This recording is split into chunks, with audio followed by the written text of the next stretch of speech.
Welcome to the Ari Hoffman Show on Talk Radio 570 KVI, your home for the politically homeless, streaming live at KVI.com and the KVI app. If you want to be part of the most dangerous show on the airwaves, call or text the Warrior Injury Law Studio line at 206-421-5757. That's 206-421-5757. Coming up this hour, two of our local Democrat congressional members decide they're skipping out on State of the Union. Maybe we should invite them to Daniel's Broiler with us. But before we get to any of that, here's a story you're not going to get anywhere else. Talk Radio 570 KVI, an Ari Hoffman Show exclusive. Do you remember 2 weeks ago, before the Super Bowl, we got news that Governor Bob Ferguson was meeting with Adam Silver, the commissioner of the NBA. And immediately the Seattle media, are the Sonics coming back? Are the Sonics coming back? Oh, my God. Click Daniels almost had a complete apoplectic shock from this. Oh, my God, the Sonics might be coming back. This is it. They're going to make the announcement. We're getting the Sonics back. You remember what I said that day? I said, I bet you the NBA got wind of Bob Ferguson's taxes. I bet you this is one of these calm down meetings, because the way the media was being told, they were spinning it for Bob Ferguson. They were just picking up his narrative and running with it. Oh, it's just a get to know you meeting. You remember this? Just so we can get to know each other. Bob Ferguson's been in office a year. The biggest political win he could deliver for Washington is bringing back the Seattle Supersonics. But I said to myself, this doesn't make a lot of sense. Why is he having this meeting now? What's going on? So right then and there, I filed a public disclosure request. Now, usually public disclosure requests take weeks, months, sometimes years to get back. This one, I cannot believe how quickly I got it back. Maybe it was because I was very, very specific on my request, where I wanted everything about the meeting on this date at this time between Governor Bob Ferguson and Adam Silver. Looking for the words NBA, looking for the words Sonics. Now, what's funny is I got a call from the public disclosure person yesterday. They said, Ari, we just want you to know we're not head faking you, but we're sending you all these documents. It's mostly just Zoom meetings. We don't want you to think that we're hiding anything from you. There's another installment coming out. No problem. Send it on over. I'll take a look at it. And they were right. Over 600 pages of this public disclosure request, which I haven't gone through all of them yet, but I just started doing searches for keywords. So I type in tax. What pops up?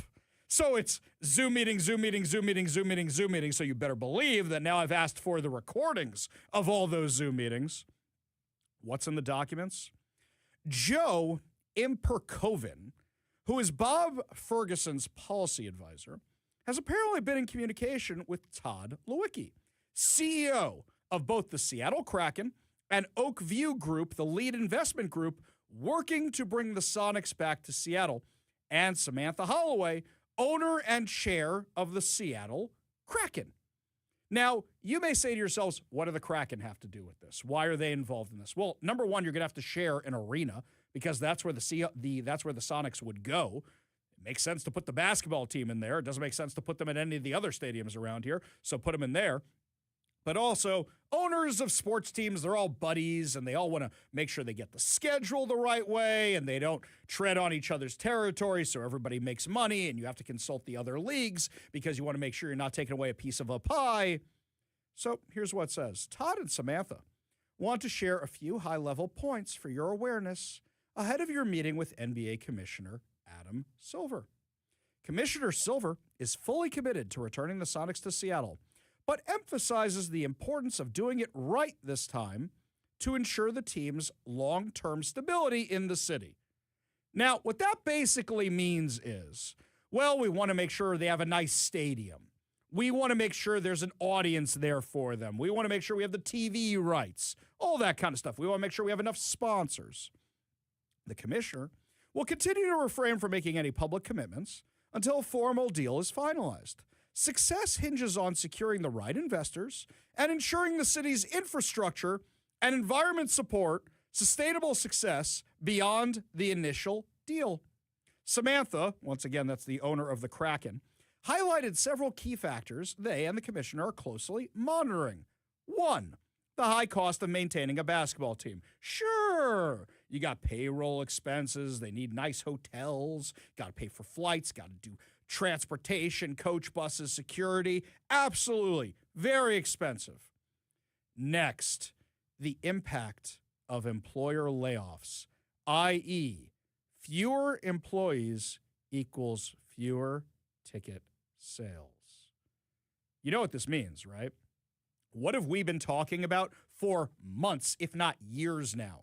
The layoffs that were bound to hit the Seattle area, especially in the tech sector, because last year you had dozens of major companies, including the Mariners, including the Seahawks, including the Kraken, warning Democrats, if you guys pass these taxes, we don't know if we can stay here. We don't know if we can keep the jobs we have. If you pass the payroll tax, we're going to have to lay people off. Seattle already passed a tax like that, and Amazon responded by moving to Bellevue.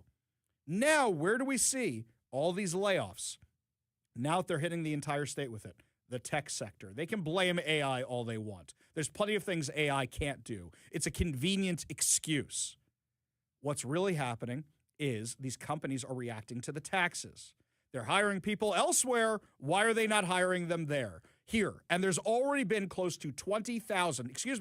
20,000 layoffs in the tech sector this year alone. Also, if these companies are moving and people are given the option to move as well, and we're losing 40 taxpayers a day at last count, that's less fans to buy your jerseys, to buy your hot dogs, to buy your soda, to buy your tickets, to subscribe to whatever channel is going to have the Sonics on it. Right there. That is a shot across the bow, acknowledging what's happening economically here. Then it gets worse. Quote, challenges posed by the millionaire's tax on recruiting top players. How long have we been saying this for? If you pass the millionaire's tax, then free agents are going to want to sign with other teams in places where they don't have these taxes. So you really like that Seahawks Super Bowl win? Well, you're not going to be able to get top talent anymore because the top talent is going to say, where's a state where I don't have to pay income tax? By the way, this affects UW and colleges as well, because now you have these athletes kind of get paid for being on these college teams. They're not going to choose UW. You now understand how this bad tax policy is now jeopardizing us ever getting good players and us ever winning anything ever again. This was specifically cited by the NBA commissioner. Now, what's funny about this is I remember a couple weeks ago, Brandy Cruz was doing a Q&A with Bob Ferguson. She was down at the Washington legislature. She specifically asked him about this. Now, the day that Brandy Cruz did this is the day before the date on these documents where they said they gave them to Bob Ferguson so he could read them. You think he wasn't involved in prepping them beforehand? Of course not. Brandy asked this question the day before Bob Ferguson saw the documents I just read to you. And kind of having a Dwayne Wade to Miami sort of situation where the team doesn't do as well and business suffers as a result. So how concerned are you about that, given there's sort of there is history of players moving from less tax-friendly states to more tax-friendly states? Sure, so I'm not seeing that specifically. Brandy, have to take a look at it. Or generally that issue, I'd say. I think what I'd say is that most states have an income tax. And so football players still playing states where there is an income tax.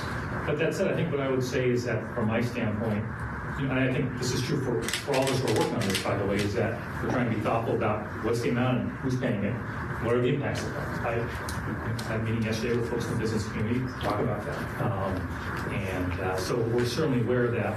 And so we're going to just have to try and structure this in a way that makes the most sense, that is the most fair to address the challenges we're facing. And I'll check more into that as well. Maybe time for one more? Yeah. So his rationale is, well, other states do it, so we're going to do it too. Sam Darnold, the quarterback for the Super Bowl champion Seahawks, He didn't get paid to play in the Super Bowl because all the money he got paid, he had to spend in taxes in California because they have a so-called jock tax, which means you have to pay for the days you work in California. And the Democrats are discussing doing the exact same thing here. So, yes, this is going to affect getting big talent. Why would a player sign a $750 million contract like we had a guy do last year with the New York Mets if you're going to come to Washington State and they're going to take a big chunk of that? Wouldn't you sign with a different team? Here's something else. Keep going down this. Next issue. Whether Seattle remains an attractive and investor-friendly environment, noting recent investor relocations to Florida. So they are tracking how sponsors, investors in a team are moving out of state, which means high earners are leaving Washington. The NBA, they're no fools. They want to make money. They're tracking all this. For all I know, they're following my social media account. They are tracking all this, and they are saying, if you have less sponsors, if you have less corporate investors, if you have less people watching your games, maybe Seattle isn't as attractive as it was before. Then, scroll down. Samantha, once again the owner of the Kraken, stressed the importance of the commissioner recognizing that Climate Pledge Arena is fully prepared for basketball, not just hockey. Great, wonderful, fantastic. Both Samantha and Todd noted that state assistance could be critical, particularly in securing a practice facility, which is a key consideration for the commissioner. If the Sonics come here, it's because some backroom deal was made. So right now, the rumor is that the practice facility is going to go in at Northgate. I have to look up who owns Northgate, who owns the practice facility for the Kraken. I have to do some research into all this. But what this means, does this mean they're going to use our taxpayer dollars to build a practice facility for the Sonics? Would you want your money being spent on that? Because if you can afford a basketball team, I don't really feel like using my taxpayer dollars to build you a practice center. Kevin, you live up there. You hear anything about this? Come on, help me out here. Because listen, what I've been told is as soon as that gets done and gets put in there, all the stuff that's being built around it, I want to get a Din Tai Fung up there. I want to get more restaurants up there. Ever since they closed the mall there, I mean, there's no Azteca there anymore. I mean, come on, people. I see. Can't you help me get some more restaurants in my area? I get it. You want everybody to spend the money on the practice arena, the taxpayer money on the practice arena, so you can get an Azteca up there. Yeah, they're supposed to build out all around it. I've seen all the plans and stuff. Let's got you. You can come too. Wait, you well, no, can't. I can have a Darn Coke. it. I can have a Coke. If Darn there's a it. place with an old fashioned, I can have that. But I'll live everyone else vicariously can- through you. You know, when you go by Northgate there, pop off the exit. Go visit Mr. KVI himself at Azteca. You can head on over. You can get some food with him. Great. So we're going to put that up there. How much is that going to cost us? What backroom deals are they making on all this? Finally, Samantha and Todd want the commissioner to understand that the city of Seattle is ready for the Sonics' return and that you maintain an excellent relationship with them and city leadership. Okay, you know what this really was? This was Seattle's probably one of the finalists. Here's where we're going to put the basketball teams, Seattle and Las Vegas. But the NBA is getting really, really worried because all these taxes are spooking the ownership groups, and they are thinking of other places.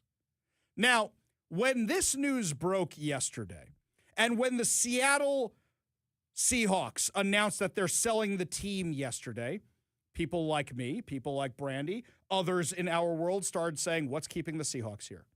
The Seahawks could leave at any time. And we got yelled at on social media by a whole bunch of lefty sports influencers, commentators. I don't know what you would call them. But they're like, you clearly don't know anything about sports. That's not why the Sonics left. All right, let's be very, very clear why the Sonics left for a second. One, they weren't getting the arena they wanted because they didn't want to spend our taxpayer dollars on the arena. That's number one. Number two, the reason the Sonics left, None of you went to the games anymore. Can we be real about this for a second? I went to Sonics games. That place was always empty. People go to stadiums if they like a team, regardless if it's nice or not nice. You ever been to Fenway Park? Fenway Park may be iconic. Iconic is another word for old. It doesn't matter if it's a new stadium. It matters if you want to see what's going on inside that stadium. People went to Shea Stadium where the Mets played, even though it was a dump, for years because they wanted to watch the Mets play. And when the Mets sucked, they didn't go. So when the Sonics were bad, they didn't go. If you put money into the team and the team's good, people will then go. Yes, Major League, the plot of the movie Major League happened to our Sonics, and he gave an opening, and they said we can make more money in Oklahoma City. So, when we were talking about the Seahawks possibly relocating under a new ownership group, do you guys remember when they first sold the Sonics, when Howard Schultz first sold them?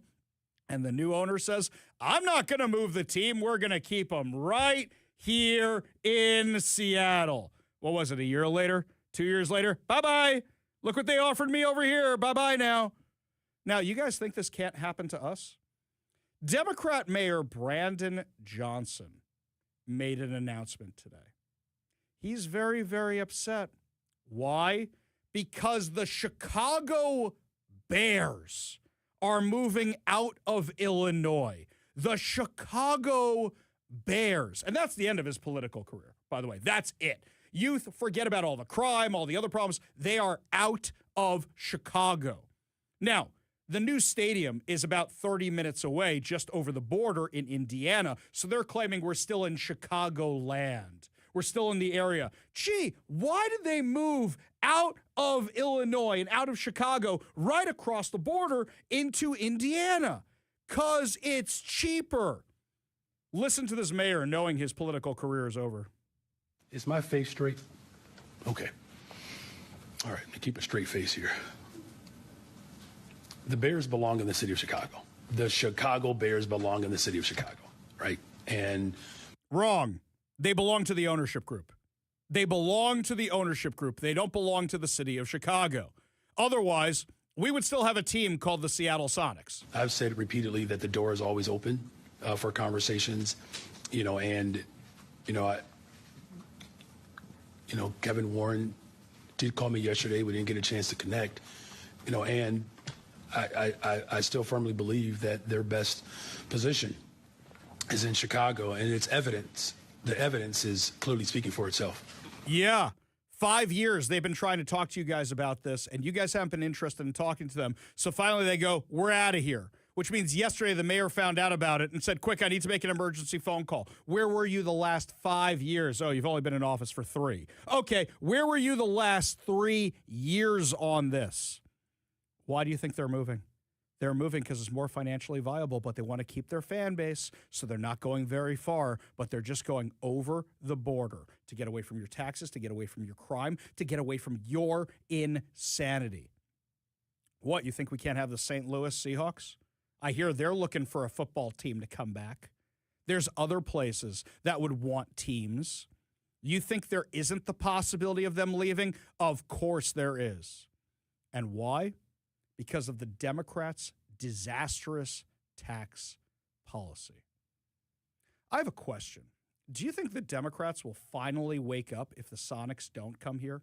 If Adam Silver announces in March, like what they've been predicting, that he's going to announce the expansion teams in March, if he goes, the 2 teams that will be getting a basketball team are Las Vegas and Calgary, or whatever it is, wherever he decides to put this team, wherever they go, and it's not Seattle, after this information comes out, do you even want the Sonics coming back after all this? Do you want the Seahawks to stay? Me, personally, I want more sports. But I understand completely when an ownership group says, no, we're out of here because of these insane policies. I saw somebody yesterday say, hey, maybe if we get everybody in Seattle to pitch in and we all contribute a little bit, sum of money, we can all be the ownership group of the Seahawks. Yeah, you'll never win anything again. The team will be bankrupt in 5 or 10 years because the dummy heads, maybe sooner, 3 years, because the dummy heads around here will run it the way they run the city, picking the most incompetent people, not who's best for the job. It can happen here. And now we have the documents proving that the concerns of the NBA are based on the Democrats' failed policies. And then, just to cap off this little segment here, I posted all this information on social media last night. It's all there. Posted the documents, too. You can find it at Ari Hoffman Official on Facebook and Instagram, The Hofffather over on Twitter, and an article just went up at KVI.com. All right there. Nobody from the mainstream media has touched it yet. Why? Because they know how bad it makes the Democrats and Bob Ferguson look, and they don't want to lose their press passes. They don't want to be in the doghouse with the governor or with the Democrats. They still want access, and they want the funding for their news outlets. And this story makes them look really, really bad because the NBA is considering not putting the Sonics here because of Democrats' failed policies. Do you want the Sonics coming back? Do you want the Seahawks staying here? Do you think any of this will have an impact on the voters of Washington for the next election if we don't get the Sonics, if we do lose the Seahawks? Give me a call or a text at 206-421-5757. That's 206-421-5757. When we come back, your calls, your emails, your texts, plus also now you can commit suicide with things you buy from Amazon? We'll tell you what's going on when we come back. You're listening to the Ari Hoffman Show on Talk Radio 570 KVI.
Welcome back to the Ari Hoffman Show. Just a reminder that State of the Union is now sold out. If you don't want to miss out on future events, my friends, make sure to head on over to KVI.com, sign up to become a KVI insider, so that way you're on our email and text list and you find out about all our events and you don't miss out on something as epic as State of the Union is going to be. Now, if you can't be there in person, and some of you said you can't be, we're going to make sure to stream it for you. So first of all, we are going to be live from Daniel's Broiler leading up to the State of the Union.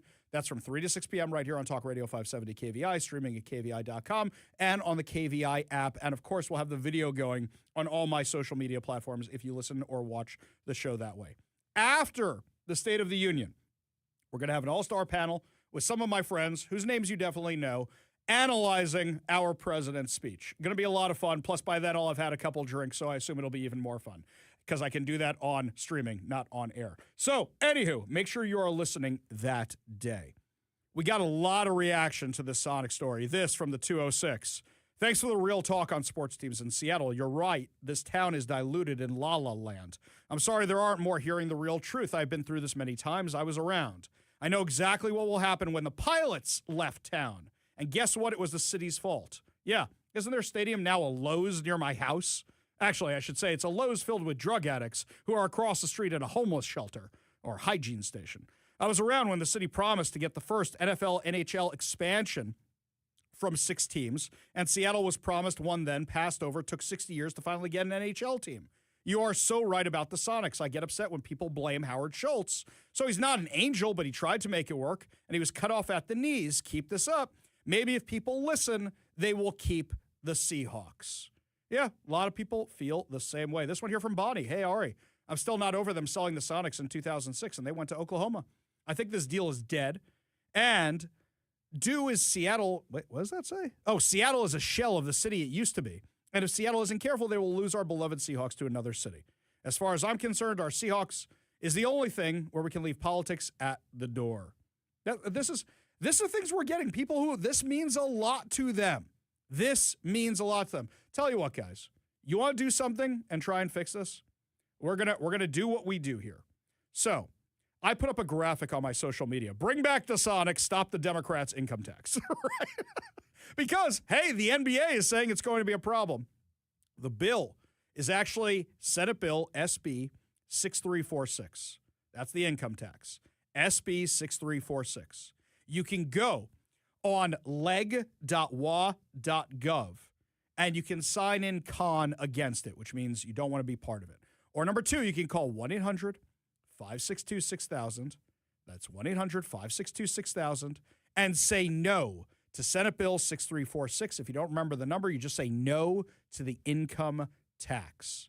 Also, something else for everybody is that they built all this transit assuming they're getting the Sonics back. I remember one of our Seattle City Council members went off to join the NHL to become their transit guy so that we can have more transit for the hockey team. Guess what, guys? When the monorail shuts down at a certain point at night, that doesn't mean you have mass transit. It means you have less options. Speaking of transit, we go to the Warrior Injury Law studio line, take a call from our friend Transit Joe. Transit Joe, what's up, man?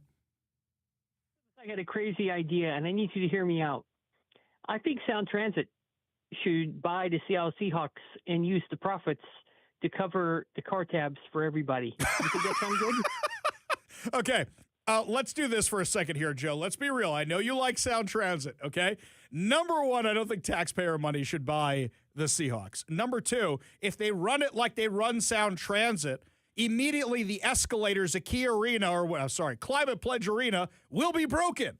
And then they'll let all the homeless people move in right away. And then after that, the games won't be on schedule anymore. And then the stadium will probably break down. Does that sound about right? Sounds absolutely incorrect. I believe that the Seattle Seahawks will all be re-signed, and Dow Constantine will hire a new a special assistant to connect South Transit to Seattle headquarters. Sure. And then they'll up my car tabs more, and then Dow Constantine will negotiate for himself a few billion-dollar salary. Hey, by the way, did you know that he got put on the board of governors over at University of Washington? Oh, yes, I broke the news to you, and I think it's great he's a regent also. But I would certainly make clear that if Sound Transit buys the Seahawks, all the profits from jerseys, ticket sales, and such will go to paying to eliminate car tabs So just so everyone's happy and loves Sound Transit and yells, "Go Sound Transit!" like Transit Joe. I love your optimism. I love your naivete. I love when you call the show, Joe. Appreciate you being part of the show. You want to be part of the show, give us a call or text at 206-421-5757. That's 206-421-5757. Yeah, I don't think that's the best idea with the Sound Transit. Meanwhile, I did promise you this story. So there's a new lawsuit. Amazon is facing a negligence lawsuit after there are suicides that have been linked to toxic chemical bought online. Now, I've only done a cursory search of this lawsuit, only had a chance to read it a little bit. But for me right now, what it seems like is these people want to commit suicide. They knew they could buy the stuff on Amazon, and they did it that way, and now they're mad there aren't enough guardrails on Amazon to stop you from buying these chemicals you can kill yourself with. I understand that Amazon has if you bought this, you might be interested in that, and according to the lawsuit, they're alleging it's other suicide products. But let me ask you a question. Aren't the Democrats here the ones in favor of assisted suicide? Whose side do you think the Democrats are going to take? Big corporation or the people suing against assisted suicide?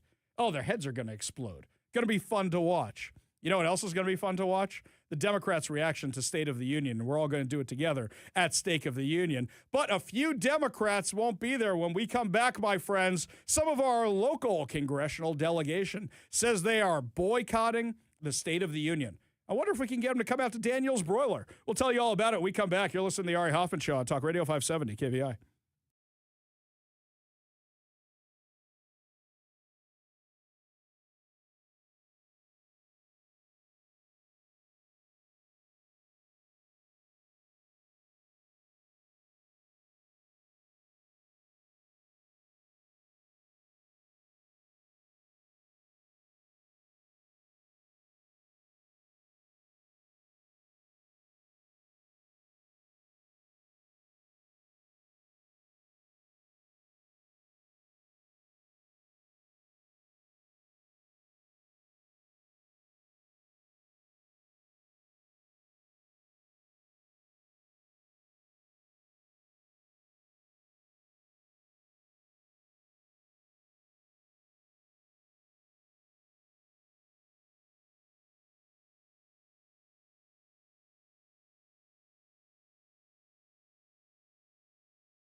Well, I'm excited for the State of the Union. I love the State of the Union. As I say all the time, I love the theater.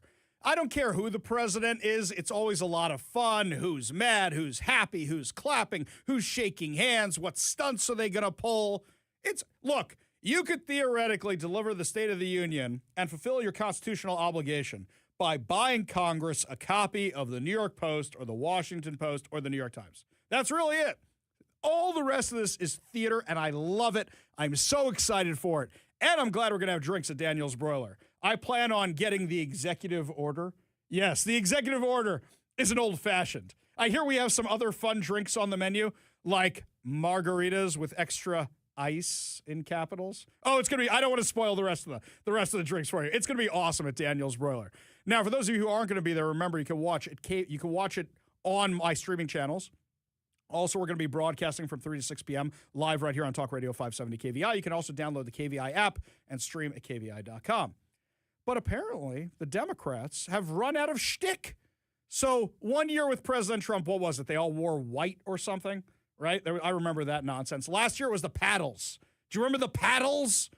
With Rashida Tlaib looking all mad, sitting there putting up all the anti-Israel stuff, and Pramila Jayapal looking all mad. I mean, I think that's just how their faces look. But apparently this year, the Democrats can't come up with any shtick. So what's their new shtick? We're not going to be there. we're just not going to show up. So Senator Patty Murray says, President Trump is a disgrace.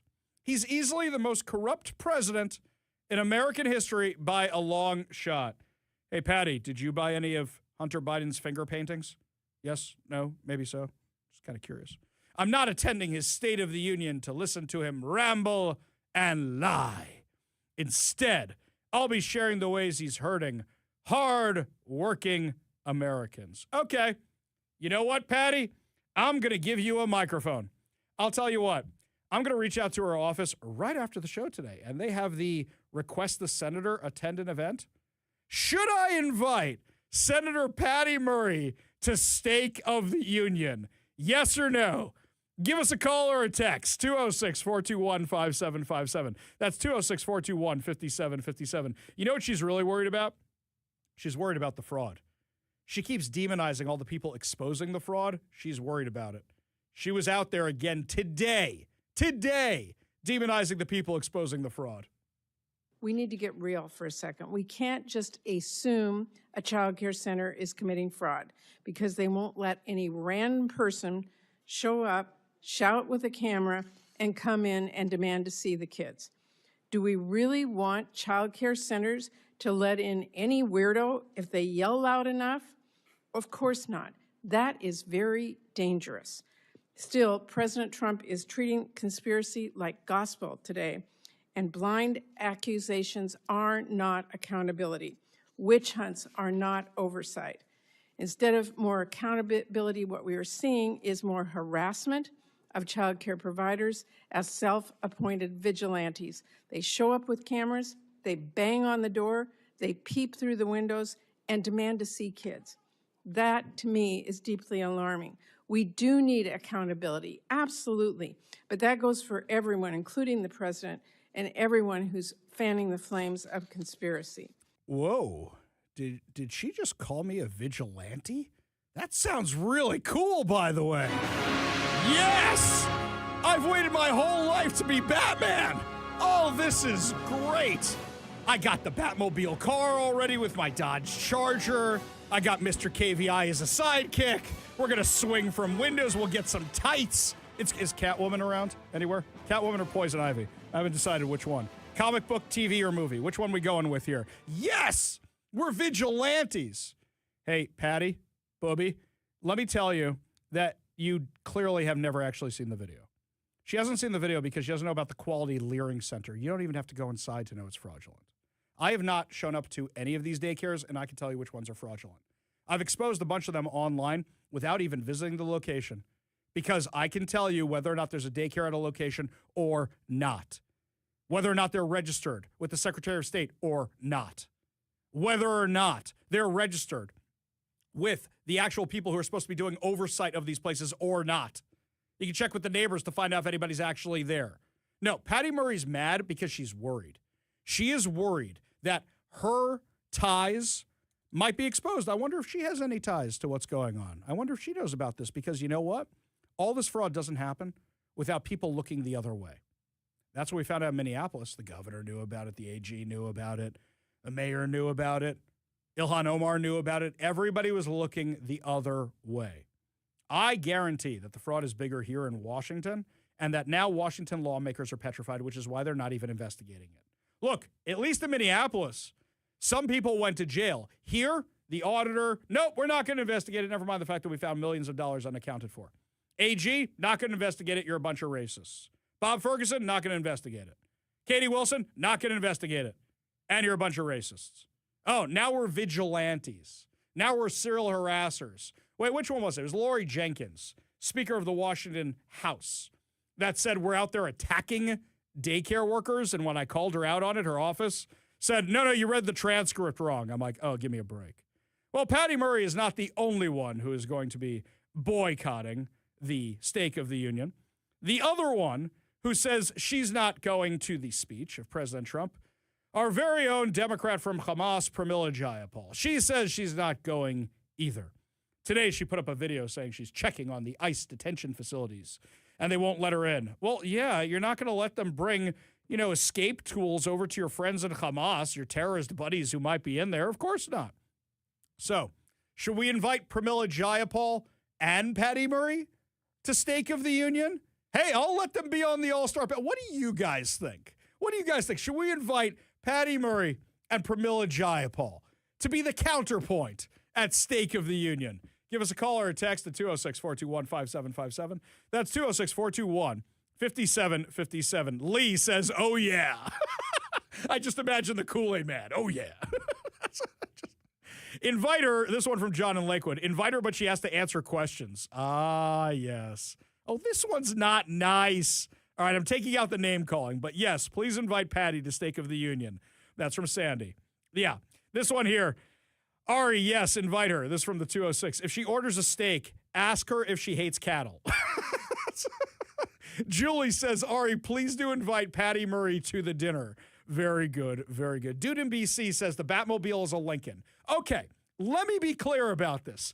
The Lincoln Futura, which was a concept car that never actually went to production, was the 1960s Batmobile. There have been many Batmobiles since then. And I would argue in the most recent Batman movie, that sucker looks like a Dodge Challenger. It's not, but it looks like it is. So I would argue that I am closer to the Batmobile now. I would just say that. My car's all black. It's very slick, very fun. Okay, little movie trivia you get here. When we come back, my friends, lots more to discuss. Department of Justice is targeting woke insanity in more school districts. We'll tell you which ones when we come back. You're listening to the Ari Hoffman Show on Talk Radio 570 KVI.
I love these texts I'm getting in about State of the Union. Now you guys want me to invite Chuck Schumer? I'm not inviting Chuck Schumer. I want him looking all angry there like an evil crow. He just kind of, not crone, crow. He sits there in the legislature looking all mad. That guy clearly doesn't appreciate good meat. We saw how he barbecues a hamburger, okay? Look, I keep the kosher, right? I don't have the cheese on my hamburger, and even I know you do not put cheese on a raw hamburger on the grill. I don't know a lot, but I know that one, right? Fact check me on that. Well, it might be like a beef tartare or something like that. This was no beef tartare. Maybe he's going to crack an egg and mix it all together. This wasn't that, sure? Sir. This guy looks like he has never been near a barbecue in his life. I've never seen somebody so uncomfortable around a barbecue since the last time I invited a vegetarian over to my house and I point at them and laugh. Ha ha, ha ha, ha ha, ha ha, because we like dead cow. Yes. This one here. This one. Dude in BC. Chargers weren't around yet. No, dude in BC, you're not following my logic. My car is more like the modern Batmobile, not the old Batmobile. All right. I'm not going to get into Batmobile legislation. Not doing that right now. Anywho, Department of Justice. They are now opening investigations into 2 new school districts, aside from our very own Puyallup School District over the trans wrestler that allegedly sexually assaulted a girl while wrestling in girls' sports. Oh, by the way, update on that story. I hear the boy dropped out. The boy who was competing in the state tournament, he's out.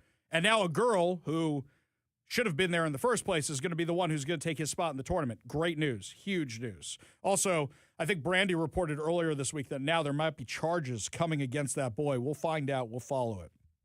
So, the Justice Department civil rights decision has opened investigations into 3 Michigan public school districts to determine whether they are teaching lessons that include sexual orientation and gender identity, related content, and if so, whether parents were told they could opt their children out.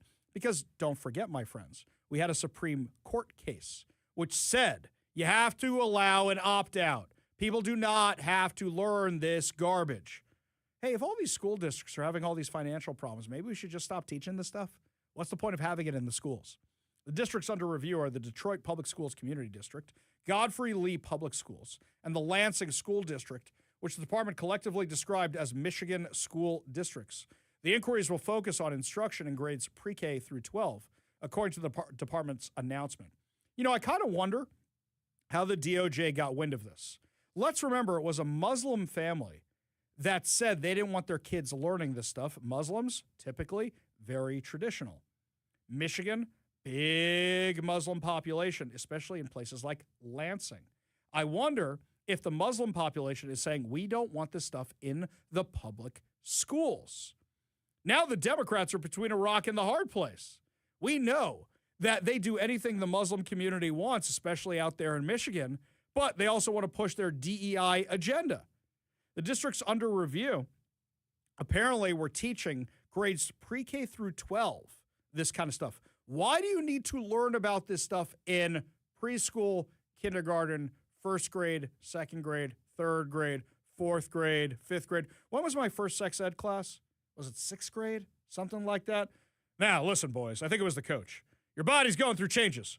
Here's some deodorant. I think that was our first one, right? Fifth grade for me. Fifth grade? Fifth grade for me. Yeah. Fifth, sixth grade, somewhere around that age. I don't have a problem with that. Yeah, you're going through I remember I was filling in for this startup school, and I said, these kids need some kind of phys ed program. And you look at me now, you go, you were teaching phys ed? Yes. I would show up every day and do physical education with the kids. And I remember one day I came in, and I said, boys, you all smell to high heaven. Here is some deodorant. Talk to your parents. Figure it out. That was Ari Hoffman's sex education for everybody. That was, I'd say it's health and fitness. I was going to say, I don't think that's really sex ed. I think that's more like, general hygiene. Hygiene. Yes, you all smell terrible. Here, have some Right Guard. that was how I handled it. Yes, if you want to say I taught this stuff in the private school, I did. I corrupted those students with Right Guard.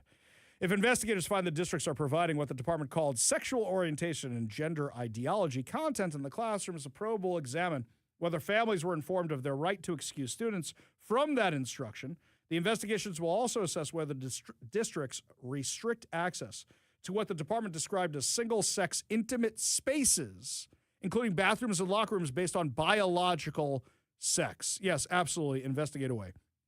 Investigate away. Why are we still doing this nonsense? Why are we still doing this? Now, oftentimes parents don't know they can opt out of a lot of this stuff, and sometimes they don't even know it's in the curriculum. When I was at the Future 42 conference that they did last year in Renton, it was great. It was wonderful. They brought in Abigail Schreier. Abigail Schreier, I was there with my wife. Abigail Schreier was there, and she was talking about how there was a form that you don't even know your kids are filling out, that you may not even know you filled out, because as parents, we get tons and tons of forms, and it's all about mental health. And then if your kid ranks a certain way, then, oh, well, we got to refer them to University of Washington. We got to refer them to these specialists. And also these forms were giving kids ideas. We didn't even know they existed. Turns out they were giving them out of my kid's private school. We actually called up the school. And it's not the school's fault. They get them from the state. They just send them out. The school's like, oh, yeah, we should really inform people. They sent out an email, I think a day or two later, you can opt out of these forms. We told every parent we possibly could. If your kid is in private or public school, make sure you tell the school you want your kid opted out of all these mental health forms. They are not good for the kids. They are to try and get the kids into the system. So, yeah, definitely opt your kids out of that. That's not the only school district that's under investigation for this stuff right now. The Department of Justice joined a lawsuit against L.A. public schools, alleging that they're discriminating against white students. Reverse racism, still racism. Reverse discrimination, still discrimination. This nonsense is still going on. They're just calling it different things. And that's why we need whistleblowers like you guys. If this stuff is happening in your kid's school district, send it to me, ari@kvi.com. That's ari@kvi.com. Not only will we make sure it gets to the right people, but we'll have some fun with it on the show and call out these institutions. When we come back, my friends, lots more to discuss, including good news finally out of the legislature. Lots and lots of dead bills not moving forward. We'll tell you what they are when we come back. You're listening to the Ari Hoffman Show on Talk Radio 570 KVI.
Welcome to the Ari Hoffman Show on Talk Radio 570 KVI, your home for the politically homeless, streaming live at KVI.com and the KVI app. If you want to be part of the most dangerous show on the airwaves, call or text the Warrior Injury Law Studio line at 206-421-5757. That's 206-421-5757. Coming up this hour, CAIR labels University of Washington a hostile campus. They gave you guys everything you wanted. What's hostile about them? But before we get to any of that, time for your daily dose of adrenaline. You want me to stick this into my heart? Are you f***ing nuts? So there is some good news coming out of the Washington State Legislature. A lot of bad bills are officially dead. Let's go through some of them. Now, mind you, they could do tricks to bring any of these back. But our friends over at Future 42 have a great list right here of what is dead. House Bill 2421. Ban the selling of tires in 2035. How do you think that would have worked out? Yeah, let's just get rid of tires entirely with no plan of what to replace them. Wasn't there a Flintstones episode? Something. I remember there was something about why somebody went extinct and they had rubber roads and concrete tires. I don't remember what cartoon that was, but I do remember that. Sure, we're just going to stop selling tires. No problem. You know what? Let's just ban rubber. Yeah, rubber is for everybody. Let's ban those too. Let's get rid of anything that has rubber in it. Let's just get rid of all that. Okay. House Bill 2100, the statewide jobs tax. Sure. Did our friends over in the Washington legislature get the memo about the Sonics, perhaps? Maybe. Oh, by the way, there was this one little thing I forgot to share with regard to the Bob Ferguson story. So what was funny to me was when I got this public disclosure request back, and I found out that Bob Ferguson's team had been prepping him on what he needed to say to the NBA commissioner, Adam Silver, to try and convince him to still keep the Sonics here. So we know they were talking about the income taxes and how bad it's going to be. And a reminder, call 1-800-562-6000. That's 1-800-562-6000 and say no, absolutely not to the income tax. Say no. If they say, do you mean the millionaire's tax? You say yes, but no, I don't want it in any way, shape, or form. I got some other documents too. Now, for politicians, if they have a good staff preps them on what they need to say to the person they're talking to. So, for example, you think politicians just remember everybody's names? No, they're given index cards that have the person's name, job, bio, where they may have met them from.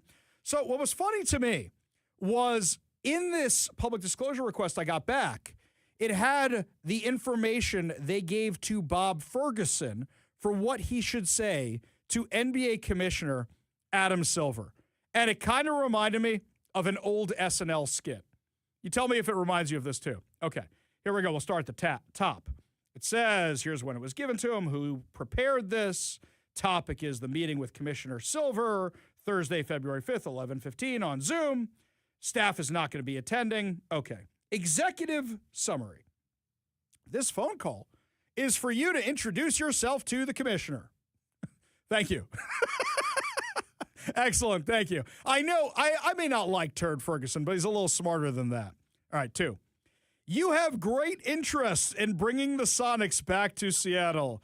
Yes, you have great interest. What is this, Joe Biden over here? Stop. Repeat the line. Is that what this is here? Success hinges on securing the right investors and ensuring the city's infrastructure and environment support sustainable success beyond the initial deal. So downplay the taxes. Quickly, downplay the taxes. Downplay the job losses. Your continued support, along with legislative backing, will be invaluable moving forward. State assistance could be critical, particularly in securing a practice facility, which is a key consideration for the commissioner. Buy him off. Quickly, buy him off. But it's that first line that really cracks me up. You have great interest in bringing the Sonics back to Seattle. I don't know why. This just reminded me of Stuart Smalley. You're good enough. You're smart enough. And we really need the NBA to like you. Cracks me up. Are we going to lose the Sonics because of Bob Ferguson and the Democrats' tax policies? We may very well. All right, what other bills are dead? This one here, Senate Bill 5926. This one died very, very early. The one to hide daycare public records. This one didn't get very far, and this one, Senator Lisa Wellman, was already in trouble when all the Nick Shirley stuff went viral, when it turned out she had proposed this bill right after the Nick Shirley stuff, right after we found out there may be fraud in Washington, too. Yeah, that one never really had a chance. House Bill 1607, the bottle tax. Now, personally, I am triggered when they talk about a bottle tax. Not only because I don't want to spend more money, but I remember my father would save every bottle, can, everything in the house, every single one in plastic bags, and they were all thrown into a room in the house. And then every so often he would say, Ari, especially when I had my driver's license, he would say, Ari, take all the bags, take them down to the grocery store, and you can keep whatever change you get. So me and my siblings would be sitting there feeding these bottles into a machine. Now, what's funny is you think when you dispose of something in the recycling, you don't really give it a thought. You don't wash it out. You just kind of chuck it on in there, and then it goes bye-bye. So little stale old soda would be trickling down on me as I'm feeding these things into these machines. And that noise, I could still hear it, that crunching noise as you get your $1.25 back for whatever it is. Wow. Woohoo. I get to keep my $1.25. Yes. Awesome. So, yeah, I'm really happy that one's gone. So other kids do not have to suffer as I suffered. Yes, that was suffering. Another one, House Bill 2489. This was the ban on clearing drug encampments. Yes, no more taxpayer-funded drug encampments. This is the one that would have stopped municipalities from clearing encampments because you would have had to follow state regulation on this one. This one was very, very, very unpopular. The other one that is also dead, and this one is huge news, by the way, my friends, the initiative killer. The initiative killer, this is the one where we're talking about they were trying to shut down Let's Go Washington. They were doing new restrictions on what you could and could not do with paid signature gatherers. So it's a really good thing that this thing's gone. But it also means that there's a lot more work for all of us to do. I mean, look, if they pass this income tax, and remember, you call 1-800-562-6000. That's 1-800-562-6000 and say no to the income tax. You say no. Or you go on the Washington legislator website, which is leg.wa.gov. Leg, short for legislature, but spelled as in the thing you have attached to your body. Leg.wa.gov, and you register con against the millionaire tax. You register con against it because we don't want it.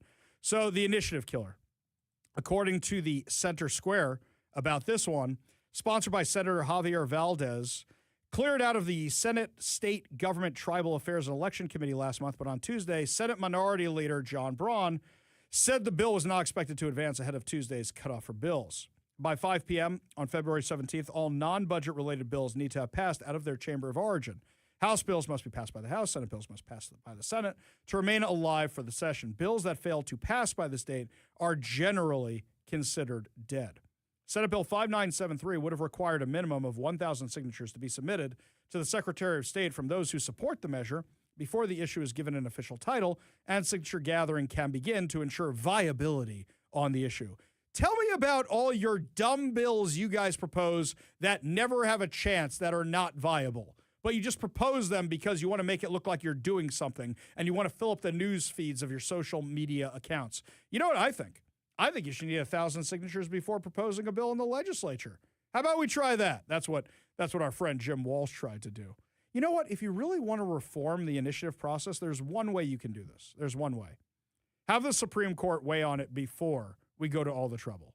That's the only thing. Because all this insanity of, well, first we got to give it into the Secretary of State, and then he's got to run it by the AG. Then the AG comes up with a title for it. Then we go collect the signatures. Then it goes to the legislature. Then it goes to the ballot. And then after that, the Washington State Supreme Court can determine whether or not it's constitutional. That's a lot of work. The only reform I would be in favor of is doing this beforehand. And I know a lot of you are screaming at me going, but Ari, then the lefties will kill it right away. I'm like, yes, they will, but then we won't have to spend all that money or all that work or all that effort just to find out they're going to kill it later. That would be the only reform I would be in favor of, nothing else. But remember, no to the income tax. Call 1-800-562-6000. That's 1-800-562-6000. Last time I checked, It had, about 30,000 people registering against it, and I think 600 registering for it. Let's remember, my friends, when this thing was over in the Senate, we got 60,000 people to say no to this thing. It was the least popular bill ever in the history of the Washington legislature. Can we hit 100,000 people saying no on it this time? Go to leg.wa.gov or call 1-800-562-6000. The Center Square reached out to Let's Go Washington, the political group behind several recent initiatives to the legislature, for comment on the news that the measure appears dead for the season, meaning the one that was going to be the initiative killer. Quote, the attempt by the legislature to kneecap the people's initiative process was both shameless and arrogant. The demise this week of the initiative killer bill is a rare win for the people of Washington state, said Let's Go Washington founder Brian Haywood. The bill would have chilled participation, our state's initiative process, with penalties making citizens and voters think twice before participating in the signature gathering process. This is a hard-earned victory protecting one of the few tools voters have left to fight against an otherwise unchecked legislature. He's right. The referendum process is a lot easier, but when you make something an emergency law, you put an emergency clause in it, it's no longer subject to referendum. The Democrats do this intentionally. You know what they've done with the income tax? They've made it an emergency, even though the thing doesn't go into effect till 2029. That's an abuse. They say we needed to close our budget gap. I don't think anybody's buying that anymore when the thing goes into effect in 2029, nor is it an emergency either. Well, I guess in COVID years, if we're going off of how Jay Inslee does these things, then yeah, might be an emergency that lasts 2 years, the last 3 years. Yeah, let's do that. So yeah, remember, 1-800-562-6000, say no to the income tax. Say no. Meanwhile, this story just came out from the Daily Wire, and it's interesting because I was working on this story as well from a different angle. I'm fascinated that they got these documents. The state of Washington gave millions of taxpayer dollars to a controversial gender-affirming surgeon who performs surgeries on prison inmates. Stiller Aesthetics, a cosmetic surgery practice led by Dr. Jeff Stiller, has received more than $4.3 million from Washington State Healthcare Authority since July 2019. Dr. Stiller offers an array of transgender surgical procedures, including facial feminization. What does that mean? Facial feminization, non-binary double mastectomy, and bottom surgery, according to their website. Bottom surgery is a euphemism for what they do downstairs. We're gonna just, I'm not gonna get into it. They list exactly what it is and describe it. It's graphic. Dr. Stiller has performed over 1,000 of these procedures, averaging 5 a week, and is extremely sought after for male to female bottom surgery. While Spending Database does not provide specifics for what each payment to Dr. Stiller was for, public records reviewed by the Daily Wire show Stiller's clientele included inmates from the Washington Department of Corrections whose policies support inmates pursuing tax-funded sex rejection surgeries. While many sex rejection interventions are provided to inmates by in-house clinicians, those deemed eligible for sex change surgery can apply for temporary coverage through Washington State's Medicaid program, Apple Health, which provides coverage for transgender surgeries. President Donald Trump banned the use of federal funds to pay for any medical procedure, treatment, or drug for the purpose of conforming an inmate's appearance to that of the opposite sex in a January 2025 executive order. In February, though, of that year, Washington State led a federal multi-state lawsuit against the Trump administration and obtained a preliminary injunction against the order that allowed inmates at federal facilities to continue receiving sex rejection surgeries. In fact, I think we had Jamie Peterson on in January of last year. Maybe it was December of last year, right around the time this was happening. And he said, yeah, they were forging ahead with this. In 2017, Dr. Stiller gained national attention after being given permission to perform these surgeries at a small-town hospital in Idaho, despite strong objections from the community. So where do you go when you want to make trouble and you can't make it in Idaho? Let's go to Washington State. The Washington Post profiled him as a compassionate surgeon caught in the crosshairs of so-called transphobia in a November 2017 article in which he refers to performing these surgeries on gender-confused patients as the right thing to do. Yes, cutting off healthy parts of anatomy, definitely the right thing to do. However, after experiencing backlash and multiple controversies in Idaho related to gender medicine, Dr. Stiller started a new practice 6 years ago, where it was much safer to take care of patients. Oh, you mean they're not going to prosecute you for your butchery? The controversy has continued to follow Dr. Stiller, who was arrested for drunk driving in 2021, has faced multiple medical malpractice lawsuits over the past 5 years, according to the December 2025 report by Investigate West. Wait a minute. More lawsuits? By the way, we have discussed before that the lawsuits are what's going to end all this. We see dozens of children's hospitals across the U.S. now saying they're not doing this stuff anymore after one lawsuit. How many is it going to take here in Washington? One former staff member alleged Dr. Stiller's drinking habits impaired his ability to perform surgery and resulted in at least one botched surgery. Dr. Stiller did not respond to the Daily Wire's request for comment on the allegations. Court records showed Dr. Stiller was performing surgeries for the prison system. He was one of two surgeons the Washington Department of Corrections was ordered to contact to avoid additional unnecessary delay within 30 days of a legal settlement with a male inmate who sued when he was denied access to sex rejection surgery while incarcerated. Wow, this is a lot of fun here.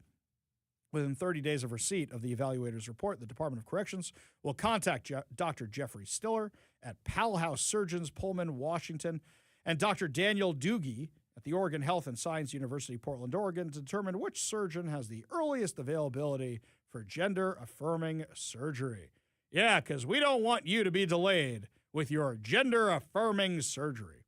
Records show Stiller Aesthetics was a facility contact on an internal prison list of gender medicine providers and a post-operative transgender surgery instructions. Yeah, you know what, for him, hey, let's get money from the state. We'll do it to all these prisoners. This will be good to go. The Daily Wire asked him about the extent of his work with the Washington Department of Corrections, how many incarcerated patients he performs transgender surgery on every year, but he did not respond to the requests. It's crazy, the stuff that was going on. One inmate struggled with self-image and physical complications after undergoing a non-binary mastectomy. Quote, I saw today their percent ongoing, you know what, I'm not describing this. I'm not reading this for you. It's so graphic. But basically, they were even botching these things for the felons. So aside from the fact that we're spending tax dollars on it, they're messing them up too. This is just awful. This is butchery that's going on here.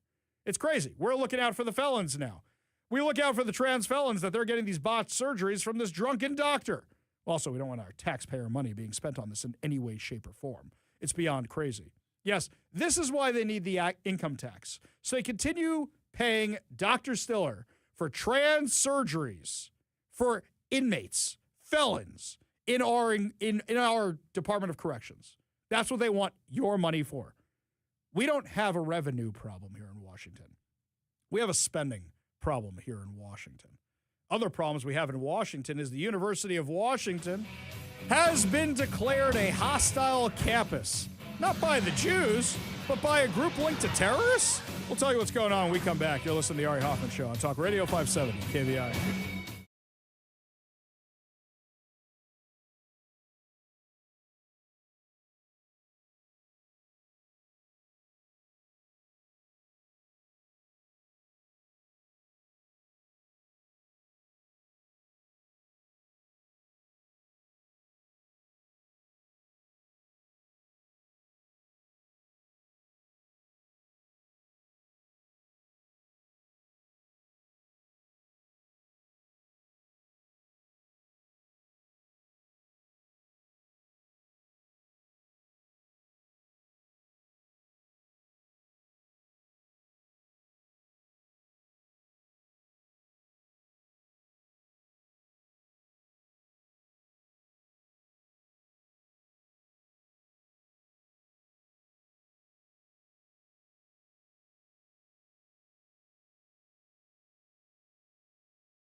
I have not been the biggest fan of the University of Washington. I didn't grow up here. I didn't go there. My experience with the University of Washington has been censorship, allowing a Hamas encampment, and all the other insanity that's been going on at that place. But apparently, the Council on American Islamic Relations, otherwise known as CAIR, doesn't like UW either. And when I saw this story, I was cracking up because UW literally caved to all the demands of this terrorist-affiliated group, and they still rated them a hostile campus. So the Council on American Islamic Relations 2025 Hostile Campus Ratings Report claims to measure whether Muslim students are safe and treated fairly on American campuses. Instead, what it actually does is demonize universities for condemning anti-Semitism and addressing violent protests on campus. So they're mad that the encampments get shut down. They're mad when the university says, stop picking on the Jewish kids. The University of Washington, which allowed a violent Gaza encampment to take over the Quad 2 years ago, caved to radical organizers' demands and took almost no consequential action against Antifa and pro-Hamas activists that caused over $1 million in damage, was rated a hostile campus for condemning the vandalism and having the culprits arrested. Now, what's funny about this, this report came out after they basically let these guys go with a slap on the wrist and didn't do any charges to them whatsoever, but still a hostile campus. How dare you? How dare you get mad at these students that caused over $1 million to a brand new engineering building? How dare you? How dare you condemn the vandalism? How dare you have them arrested? Rather than treat that destruction as criminal vandalism, CAIR's framework treats the university's response as a civil rights liability. I wish I was making this up. By the way, somehow I'm on CAIR's email list, so I get an email about this report, and I'm like, oh, what's a hostile campus? University of Washington? Are you kidding me? For you guys? What are you talking about? CAIR's grading formula starts every school at 100 points. Points are then deducted across 4 equal categories: institutional policies, student experience and campus climate, civil rights and legal action, free speech and political expression. A score of 90% or above earns unhostile. Scores between 70 and 89% are labeled under watch. Wow, I'd be screwed with my grades in high school and college. If 70 to 89, I'm under watch. Anything 69% or below is deemed a hostile campus. No 65 is passing with a gentleman's D-. None of that. UW ultimately received a score of 40%. 40%. One of the most pro-Hamas friendly campuses in the U.S.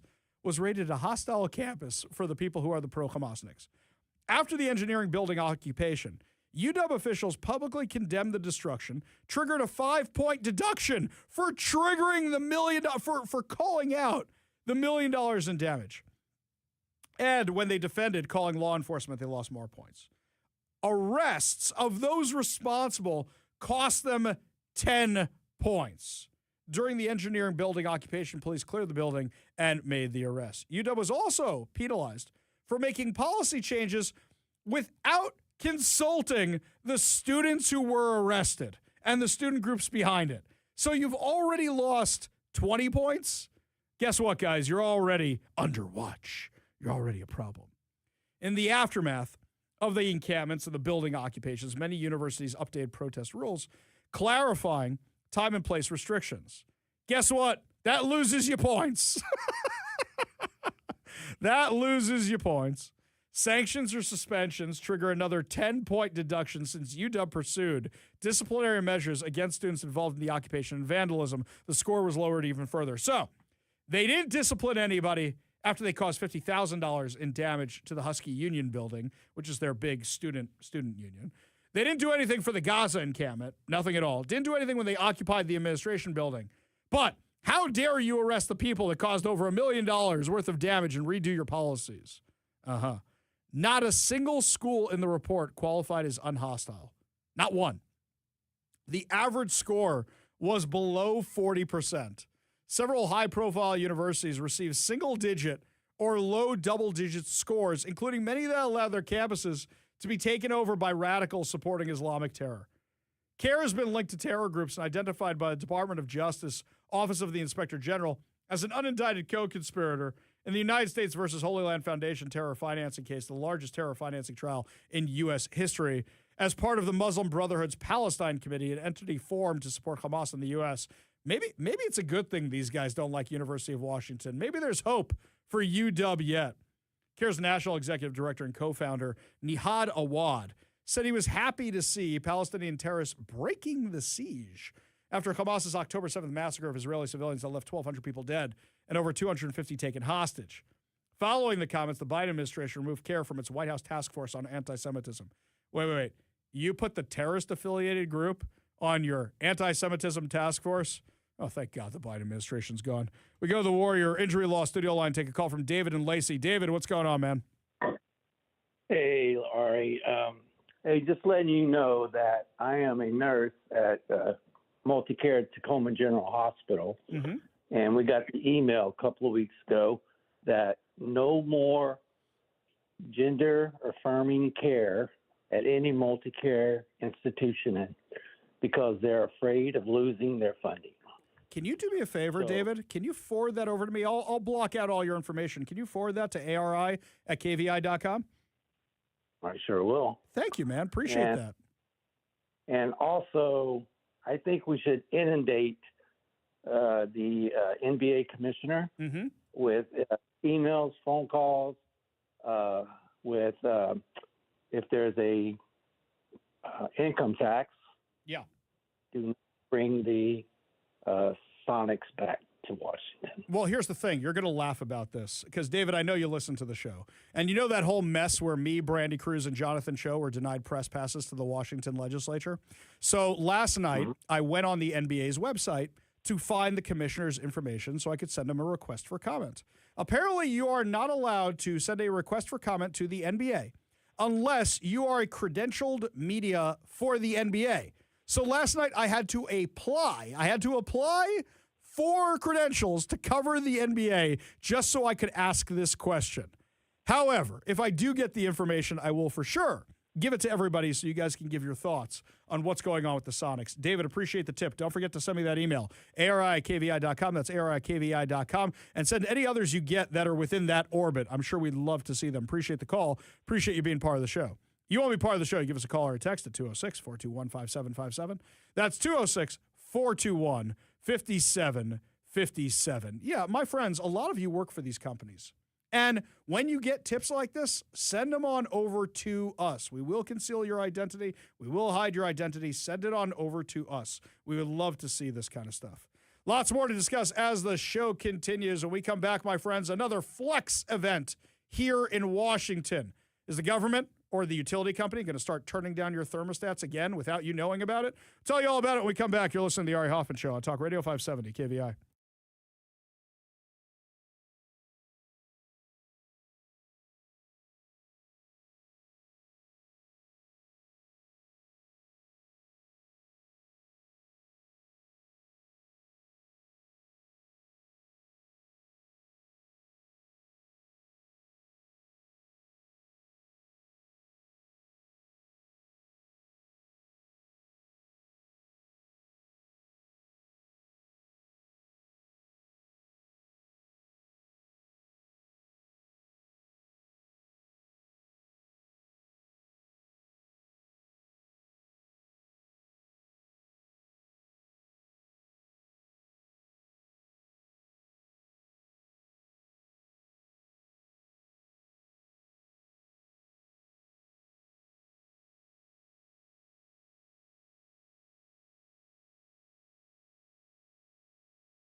Well, my friends, our friendly neighborhood meteorologists were telling me that there was going to be snow or ice or something. My kid's school even got delayed. And then Puget Sound Energy goes sending out flex alerts saying that they're going to ask you to stop using as much electricity at night during all this. And I'm looking around this morning. Maybe there was a little flurry, but I had no problem getting in here. And I drive a Dodge Charger, which isn't exactly known for its traction. Joining me now to discuss all of this on the Warrior Injury Law studio line is our friend who's Vice President of Research over at the Washington Policy Center, the one and only Todd Myers. Thank you so much for being with us today, sir. Yeah, always nice to chat with you. So can you help me understand this? I think a lot of people in our audience don't get these flex alerts. There's the voluntary ones. There's the involuntary ones. Can you just, before we get too deep into this, explain the difference for the people who don't know what they signed up for? Well, actually, I don't. I think that if you're getting a, quote, involuntary one, it means that you have signed up for it and are getting a rebate. So, for instance, I signed up for the, involuntary ones where you promise to reduce your energy use a certain number of times, and you get, and they pay you an amount. Now, even with that, if you simply say, no, I'm not going to do it, and you don't do it, or you turn your thermostat back up, they just simply say, okay, well, then you don't get the rebate. So you can actually opt out instantly. But, I think it is good whether you automate it and you sign up and you say, great, turn it down when you need it, or whether it's voluntary. I think these things are good because people are paying higher rates when the costs are higher, when the demand is high. They just don't realize it. And so giving consumers more information rather than just letting, the government and the utilities decide for you how much you're paying and things like that, I think we need to do more of that, not less. Now, this leads into a comment you posted on X, which is funny because you were disagreeing with me, but then I actually ended up agreeing with you when I read it. Either way, it's kind of funny. So what I did was I posted one of the notices we got from one of our listeners about the Flex Alert.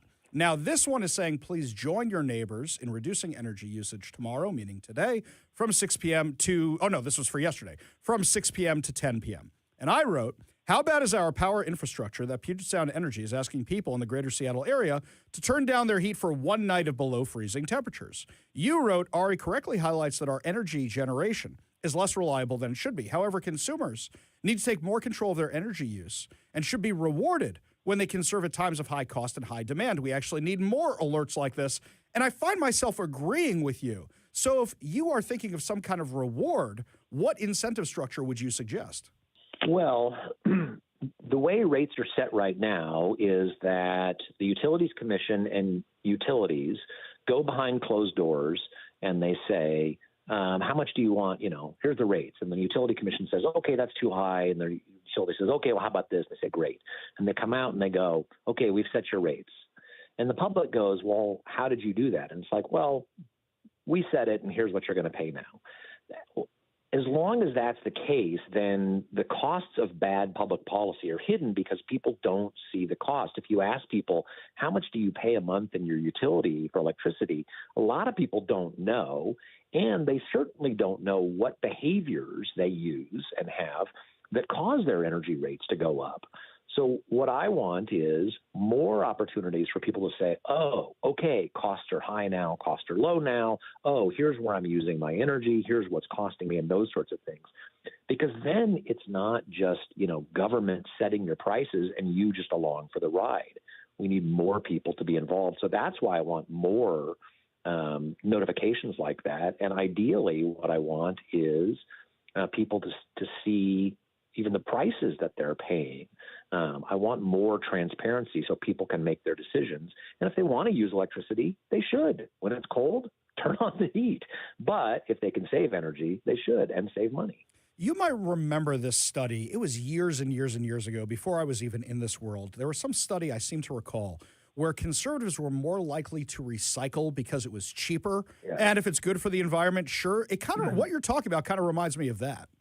Well, that was the irony is that the more concerned you were about climate change, the less likely you were to take actions in your daily lives to help the environment.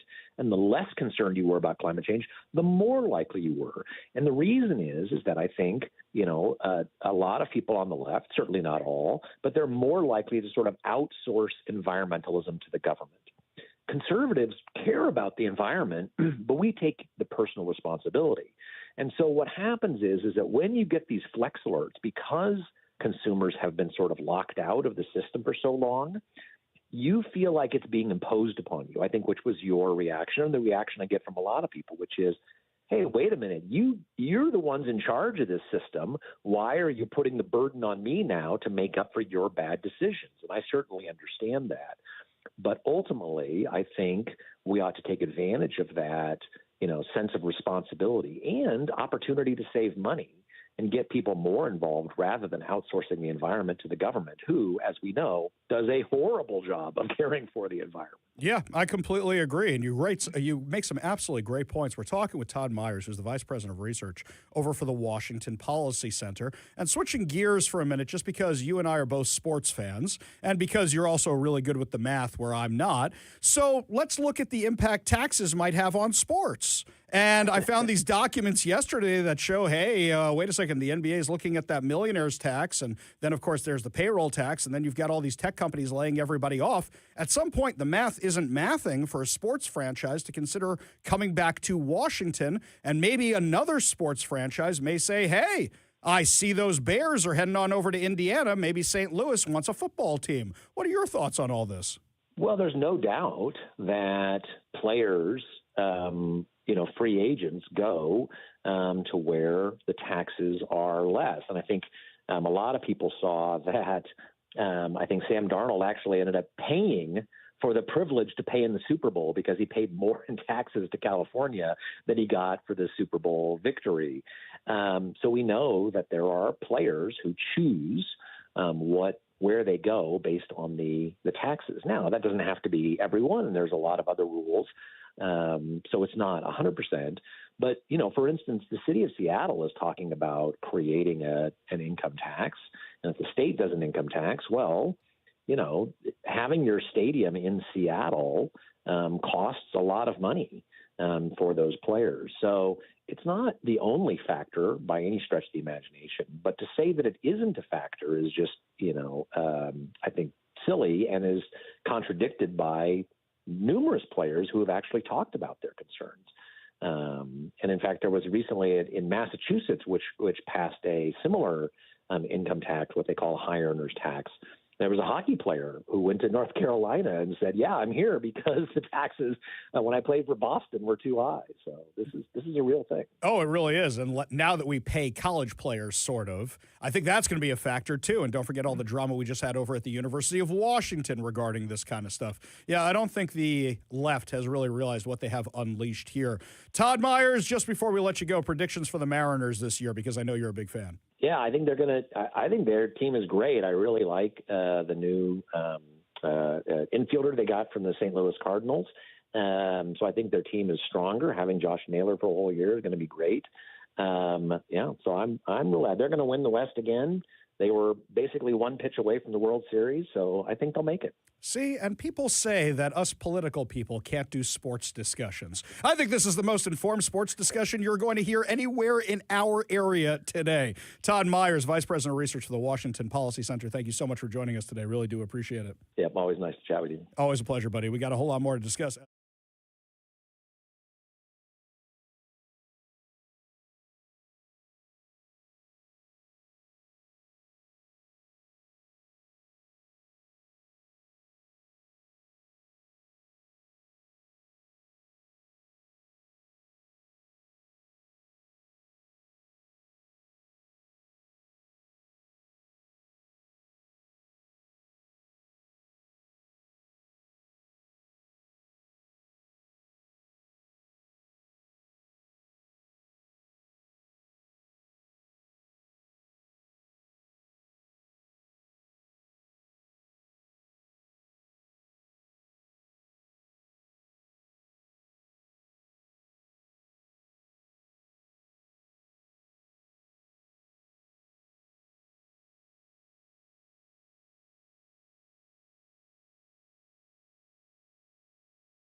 A follow-up to a story from yesterday. Yesterday, we heard this report from the Daily Mail where Tucker Carlson was alleging that Israel detained him and that they were rough with him and that they were all mean to him and they did all these horrible things to him.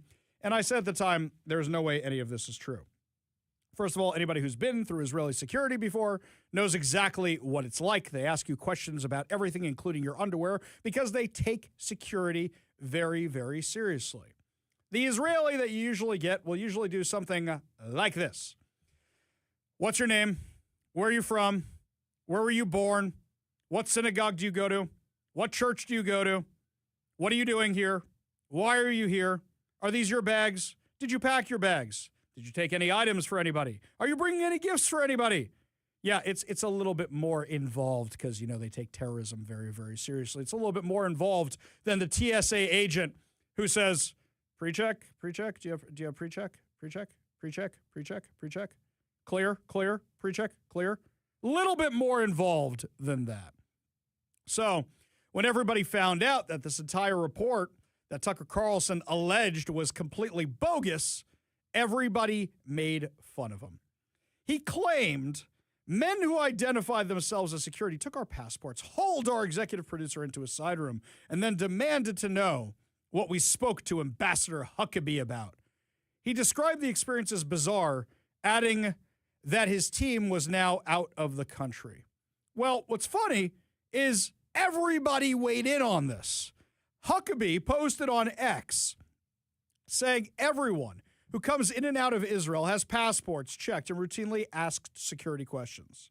Huckabee also shared a statement attributed to the Israel Airports Authority denying that Tucker Carlson's entourage was denied, delayed, or interrogated in any way, shape, or form. According to the IAA statement, Carlson and his party were politely asked a few routine questions consistent with procedures applied to all travelers. The conversation took place in a separate room inside the VIP lounge, slowly to protect their privacy and avoid conducting security questioning in public. Now, in addition to this, Israel has released video of it. In this security lounge off the VIP lounge, Tucker Carlson is hugging the security guard, taking pictures with the security guard. Oh, he was detained. Oh, it's so awful. I reached out to the U.S. Embassy. I want to know exactly what happened. And they got me a statement. They said that Carlson's claims of being denied entry into Israel were not accurate. The spokesperson said the embassy's only involvement was coordinating the landing of Carlson's private plane as part of facilitating a seamless visit. The spokesperson added that Carlson chose to remain only a few hours, then depart, receiving the same positive treatment of any visitor to Israel.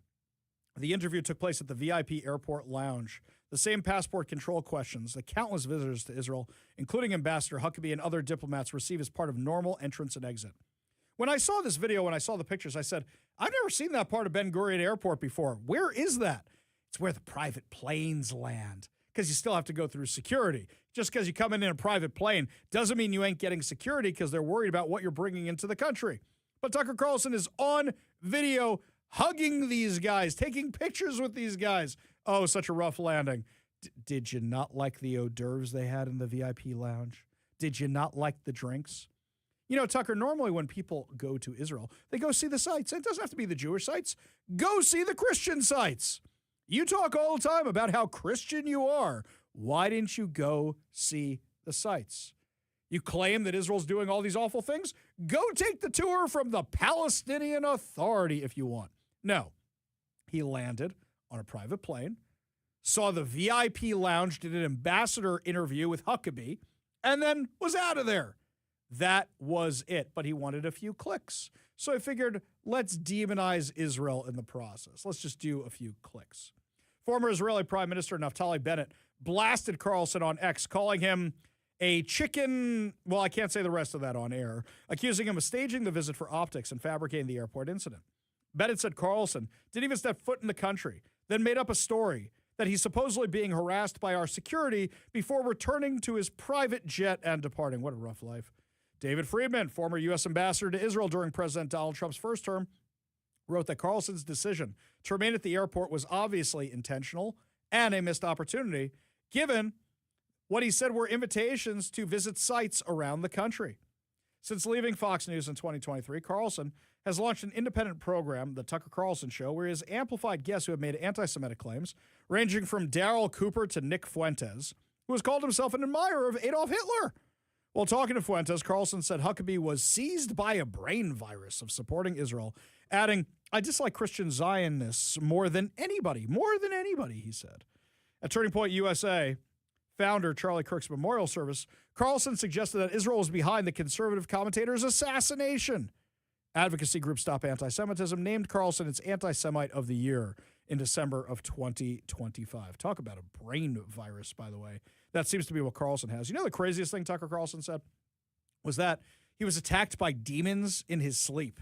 Demons in his sleep. Now, I'm a religious fellow, but I don't believe demons are attacking anybody in their sleep. And then my favorite part was, as he was telling the story, he was saying that the demons left scratch marks on him. Then he mentioned that he sleeps with his dogs in the bed. And of course, anybody who has half a brain goes, "You were attacked by demons, or maybe your dog scratched you up in bed?" Just a thought. Just a thought. Just a hunch. I think that may be more likely than the demons. Just a thought there. By the way, true horseshoe theory in effect. Gavin Newsom went to that security conference in Munich and had a bit of a gaffe while he was there. This is what Gavin Newsom said while he was there. But I want to remember all those images of masked men, the secret police, something familiar in Germany. Those first images came out of my state, the second largest city in the United States of America. We saw 4,000 National Guard federalized. First time, we'd never seen anything like this. And 700 active duty Marines sent not overseas, but to the second largest city in the United States of America, militarizing the streets of my city. Masked men showing up, unaccountable, no IDs. Is he comparing ICE to Nazis while sitting in Munich, Germany? That's an interesting move right there. That's an interesting move. I have a question for all of you. Has the shine worn off of Tucker Carlson for you, or do you still like his content? Give us a call or a text at 206-421-5757. That's 206-421-5757. I like that I never really liked Tucker Carlson's content. I thought he was going to be a huge deal on social media, which he was, but I never liked his content. I always thought he stared kind of weirdly at the camera, and I don't like bow ties. They creep me out. People who wear bow ties, I have questions about people who wear bow ties. That's my own personal thing. I know some people like doing it. It's a peeve of mine. Whatever. Anywho, lots more to discuss as the show continues, my friends. When we come back, the Board of Peace has its first meeting. So what exactly are they discussing? And are we going to bomb Iran? We'll give you all details when we come back. You're listening to the Ari Hoffman Show on Talk Radio 570 KVI.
Welcome to the Ari Hoffman Show's final hour free for all. Your calls, your texts, your thoughts, your stories, streaming live at KVI.com and the KVI app. If you want to be part of the most dangerous show on the airwaves, call or text the Warrior Injury Law Studio line at 206-421-5757. That's 206-421-5757.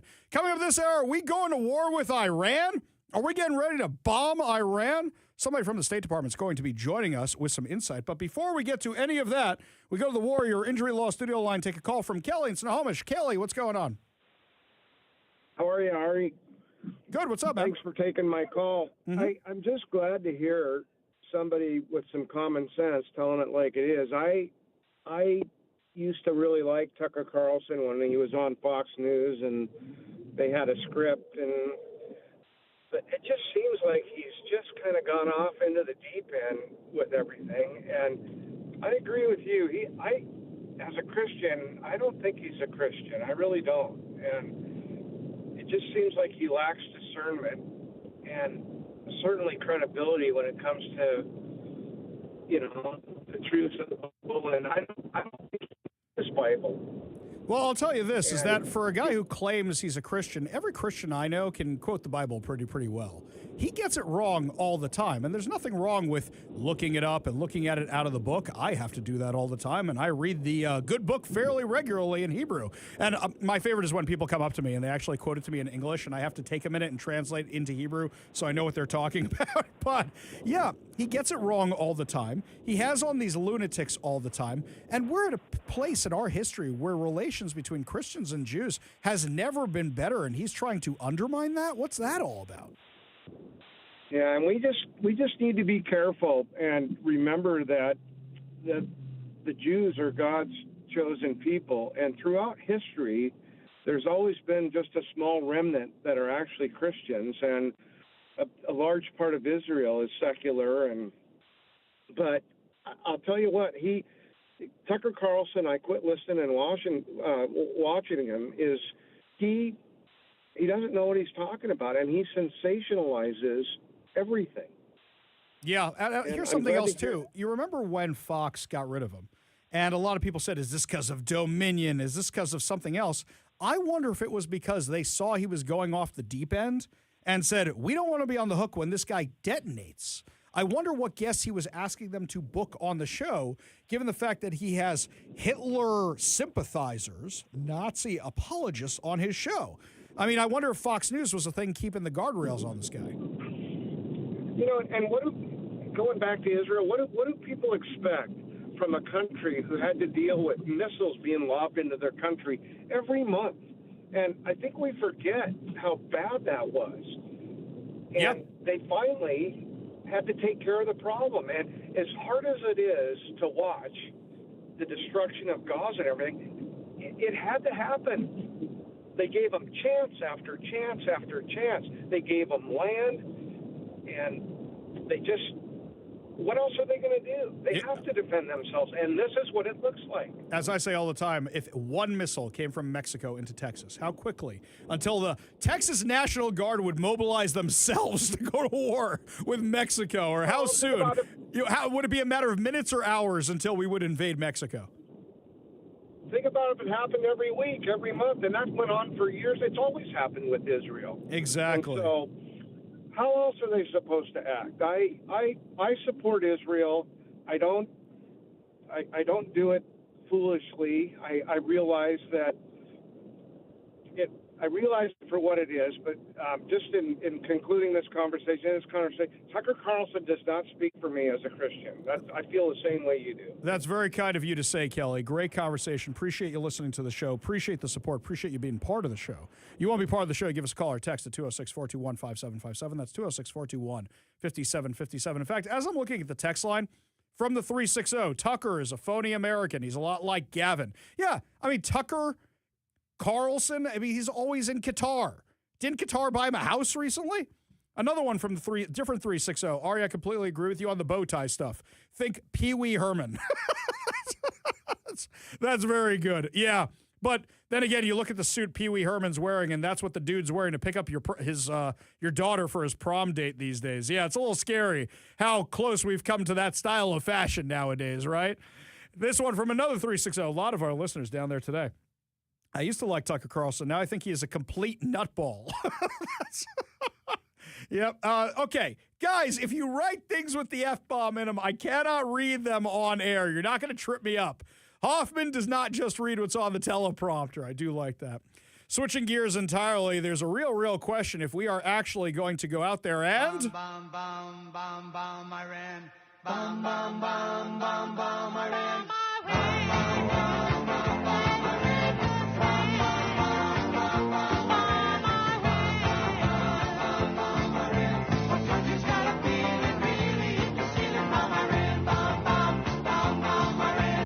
So do you think we're actually going to do it? We've been talking about it for a while. The Trump administration says there's movement and that we may not actually need a war, that they might make a deal. But how many times in our history of dealing with this terrorist regime have they said, oh, we're going to make a deal, we're going to make a deal, and then there's no deal? President Trump today, while meeting with the Board of Peace all together for the first time in Washington, D.C., said this, and people aren't really sure what to make of it. We have a first year like probably no other ever in our country because we settled 8 wars and I think a 9th to come. It's turned out to be a tougher one. I thought that was going to be the easiest one. But with war, you never know what's easy and what's not so easy. But we've had a great relationship. So we're going to settle another one. What's the other one we're going to settle? Does that mean Iran? Does that mean something else is going on? Now, a lot of people don't understand the Board of Peace. And let me explain exactly what it is. The question is, what do you do with Gaza? What do you do with Gaza after everything happened? Tried giving the Palestinians their own country. That didn't work. What do you do with Gaza? So here's the peace plan so everybody understands it. If you want to be on the Board of Peace, you have to buy a piece of the action.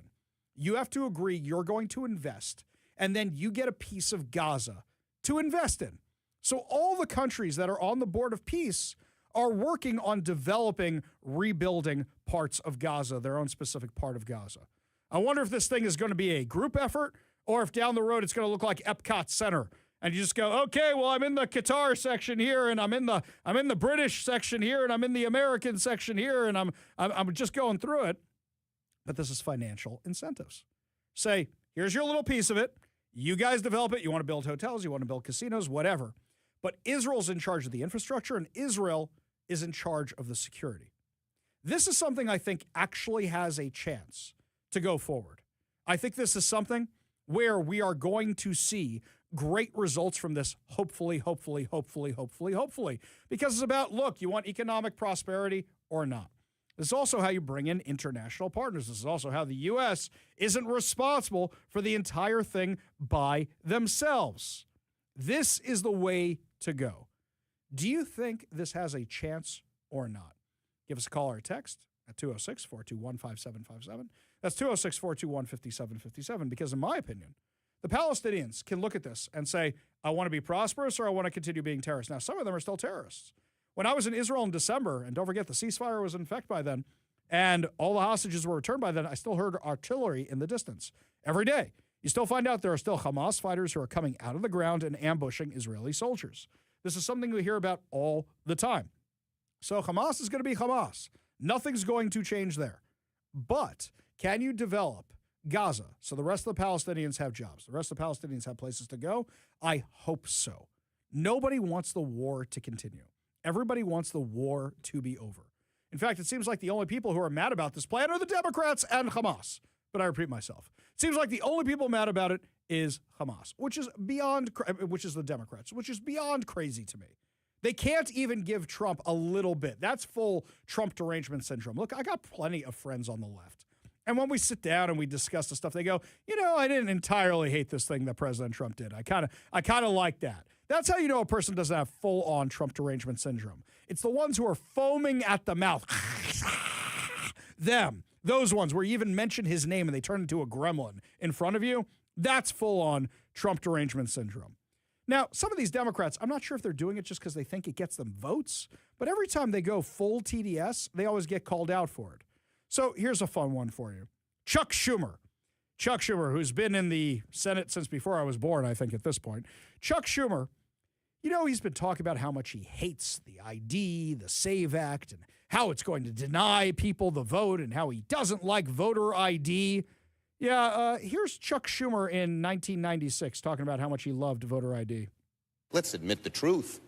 Everywhere people go, they're asked for a Social Security card. In fact, one way to prove you're a bona fide person who can have a job is to ask for a driver's license and a Social Security card.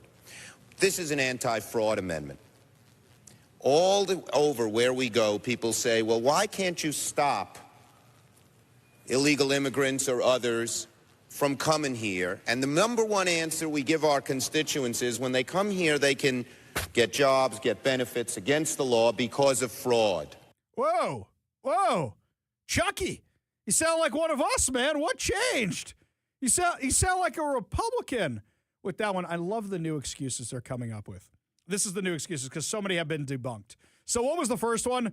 Black people don't know how to get IDs. People of color don't know how to get IDs. And that's just plain racist. Okay, so the soft bigotry of low expectations. What's their new one? Well, most people don't have passports, so how are they going to get registered to vote? Most people don't have a birth certificate. How are they going to register to vote? Okay, number one, let's put this out here. How'd they get their driver's licenses? I know that when my daughter just had to get her driver's license, how'd we go get her driver's license? Well, we're responsible people. We took her birth certificate. We took her social security number. We took all the information she needed, included the little certificate she gets from the driver's ed school to get her permit before she even takes driver's ed. You got to register to enroll the classes. Okay, you know what? That's a form of ID. We shouldn't do driver's ed anymore. Let's get rid of driver's ed. Have a whole bunch of maniac teenagers. Just hand them the keys. Go ahead. Here you go. Just go ahead. That's fine. Let's do that. Okay? Yeah, we all know this is insane. In fact, it's so insane, the stuff that Chuck Schumer is saying, is that even CNN is calling him out for it. Even CNN. Because him saying now, after years of saying he wanted voter ID, now saying he doesn't want it, we all know he's full of it. About 83% of the American people, including majority Democrats, support voter ID laws.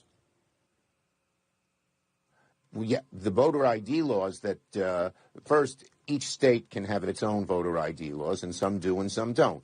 But secondly, what they are proposing in this so-called SAVE Act is like Jim Crow 2.0. They make it so hard to get any kind of voter ID that more than 20 million legitimate people, mainly poorer people and people of color, will not be able to vote under this law. We will not let it pass in the Senate. We are fighting it tooth and nail. It's an outrageous proposal that is, that shows the sort of political bias of the MAGA right. They don't want poor people to vote. They don't want people of color to vote because they often don't vote for them. Okay, crazy man. This is not Jim Crow. They're saying we need you to have an ID to vote. You're saying you don't want them to have one. Most people I know their social security number. Most people I know where their birth certificate is. Most people I know have a passport. Everybody I know, unless they're underage, has a driver's license. You need these documents to get a driver's license. Here's a better one for you, right? How many of these people have TSA pre-check? TSA pre-check. I know a lot of people have TSA pre-check. Mr. KVI has TSA pre-check right there. Do you remember the documentation you had to provide for TSA pre-check? I went to that place next to the Costco on 4th Avenue. Yeah. Oh, yeah, you went to the same place. Yeah. Yeah, just go on in there. What I give them? Was it a passport? Was it a birth certificate? I don't remember what I did, but that's how I got my TSA pre-check. Yeah. Either that or both or all. Whatever. Yeah, something like that. Whatever it was, sure, head on down there and do it. What about, do you have Clear? I don't have Clear. Okay, we have the Clear because we go international from time to time. And Clear, by the way, not worth it. It's only worth it when it's open, which is never. Clear. Really? Yeah, don't get me started on Clear. When do I normally fly? I usually finish the show, then I go to the airport, and I go do Clear, right? The problem is that the Clear place isn't open past like 8 o'clock at night. And I'm like, are you kidding me? If the airport's open, Clear should be open. Because I always have a problem when I'm like in the TSA line, and then they're like, "What? Hold up!" and they're letting the clear people through. There's that one too. Then Come there's TSA Clear, regular TSA, regular Clear, general for all you unwashed miscreants that don't have ID except you need it to fly. Yeah. Hey, Chucky Schumer, can you explain that one to me? Because I don't really understand. I don't really get it. All these people have ID to fly. They all have ID to get driver's licenses. They all have it for that, right? Hey, do you think maybe the Democrats have gone a little too far on this whole voter ID thing? Wonder what Hillary Clinton has to say. Wait. Before we play Hillary Clinton, I need to read the disclaimer. Hang on. This is mandated. The Clinton disclaimer. Let me make sure I got this here. I have no dirt that may lead to the conviction of Hillary or Bill Clinton. I have no information on the Clintons whatsoever. I am not suicidal, and I love my life. Okay, now we can play the clip from Hillary Clinton. I think we need to call it for what it is. Secretary There is Clinton. a legitimate reason to have a debate about things like migration. It went too far. It's been disruptive and destabilizing, and it needs to be fixed in a humane way with secure borders that don't torture and kill people. Whoa. Hang on. There's so much to unpack there for a second. Number one, she just said she wants secure borders. Number two, who's getting tortured at the border? Last time I checked, that was you guys. That was your MO, where you had all these cartels doing these awful things at the border, like throwing little kids into the Rio Grande to distract the border agents so they could smuggle things across the border. What are you even talking about, you crazy lunatic? But I'll take what I can get out of that statement, which is Hillary Clinton wants closed borders. That's what she said, right? Hang on, reading this one more time. I have no information that may lead to the conviction of Hillary Clinton. I have no information that may lead to the arrest of Hillary Clinton. Bill Clinton was most definitely not on Epstein's island.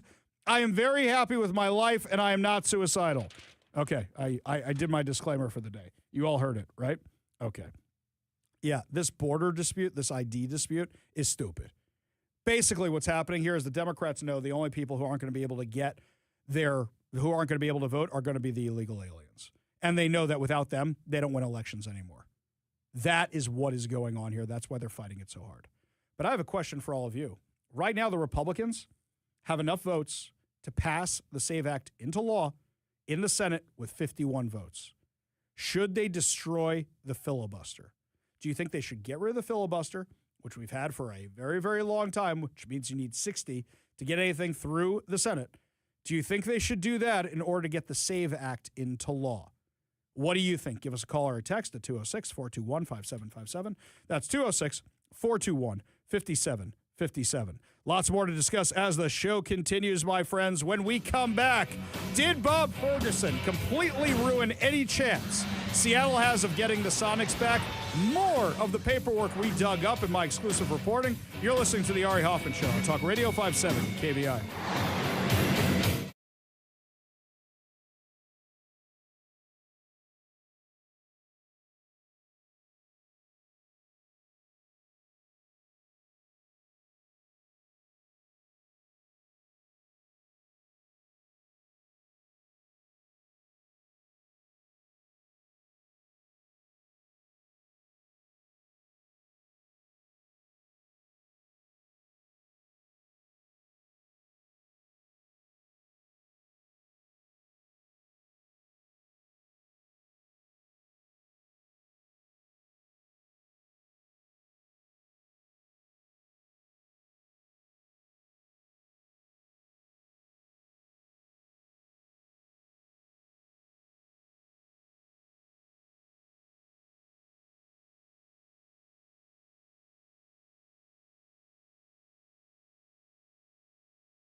Welcome back to the Ari Hoffman Show. Just a reminder, if you got sold out of State of the Union, head on over to KVI.com right now. Register to become a KVI Insider. So that way you don't miss out on the next event, and we have your information in our system. We don't spam you. We don't sell your data. Don't worry about that, my friends. Make sure you sign up to become a KVI Insider. You'll find out about more upcoming events because this one sold out very, very quickly. I asked you guys what you thought about getting rid of the filibuster, and the majority of you actually want to keep it. In terms of getting rid of it, James in Covington said, no, don't get rid of it with 1, 2, 3, 4, 5, 6, 7. 7 O's for no. This one here, he also adds, if we get rid of it, it will turn to chaos. Exactly right. 661, keep the filibuster necessary for the balance of power. John in Lakewood disagrees. He thinks the SAVE Act is too important. Get rid of the filibuster rule. So here's my thing, is that you don't want to be the ones who opened up that problem, is my opinion, because the Democrats will use it against us forever. And if we lose the Senate and the House, they'll just undo the SAVE Act as soon as they get into power. That's what I'm kind of concerned about. I know everybody says, well, Ari, we won't have any election problem after that. You know the Democrats can undo anything the Republicans do. Yeah, you'll still have Trump as a backstop. But what if they get a super majority where all of a sudden the president, they can override his veto? What about that? You have to think about these things, guys. Me, I'm not in favor of getting rid of the filibuster, even though I really, really, really support the SAVE Act. We go to the Warrior Injury Law Studio line, take a call from Steve in Bremerton. Steve, what's going on? Hi, Ari. I'm pretty sure about this, but I'd like you to confirm it because you're up on this stuff. And if it's true, the drum needs to be beat about this. I think there was already a vote taken by the Democrats, and if it wasn't for Joe Manchin and Christian Sinema, wouldn't the filibuster have already been defeated? I believe so. I have to go back and double check. Now, if that's the case and we're that close to it happening, my concern is they're going to do it. Every level-headed person wants to keep it intact, but if they're going to wipe it out anyway, if they get the chance, I don't know. What's your point? So my thing is, I think that if they don't have a supermajority where they can override a veto with a 2/3 majority, then I don't think they do it. I really don't, because then it's just virtue signaling. It's not worth hanging over them for the rest of time that they did it, because then the Republicans will swoop in and use it for everything, right? So I think is that it's not going anywhere. If they get a veto-proof majority, I think the filibuster is the first thing to go, and they won't need it anyway, because then they'll have a 2/3 majority.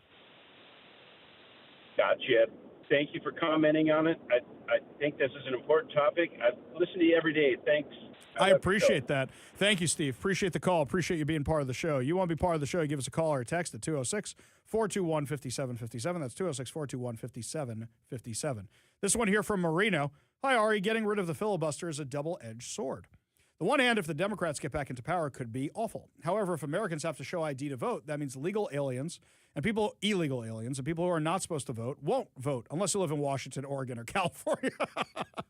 He says, do you think John Fetterman? I think John Fetterman would vote for the SAVE Act. In fact, I think he's already said he would. Are there any moderate Democrats that might join, or you just don't have to destroy it? Just makes so much sense, but I've yet to hear anyone with a rational argument not to vote for it. I hate it when they say old people can't get an ID. That is so insulting. I go on an international trip every year for years, so spare me. Exactly right. Marino's completely got it right. Because it really is insulting when you say things like that. I wonder how all the women feel.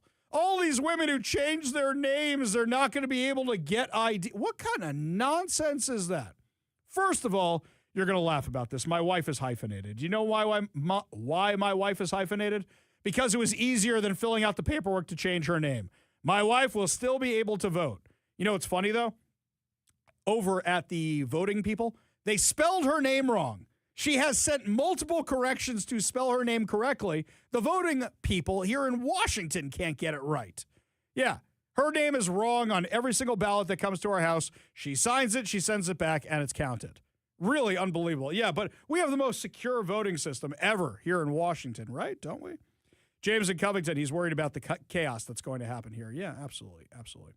Getting back to our top story of the day, which is this craziness that I got a hold of the documents which Bob Ferguson's team was using to prep him for his conversation with NBA Commissioner Adam Silver about keeping the Sonics here. I think more now than ever was that Bob Ferguson and his team got wind that the Sonics were a done deal. They were a lock. Kevin, you know people who have this happen too. I've had this discussion also. People keep saying, oh yeah, they're going to be back this summer. I know, I got the inside track. And that was last summer, wasn't it? We've heard this from multiple I've heard people. it multiple summers. But yeah, I had 2 confirmations that last summer it was going to be announced. And I know someone who's an attorney working with, and it is a done deal.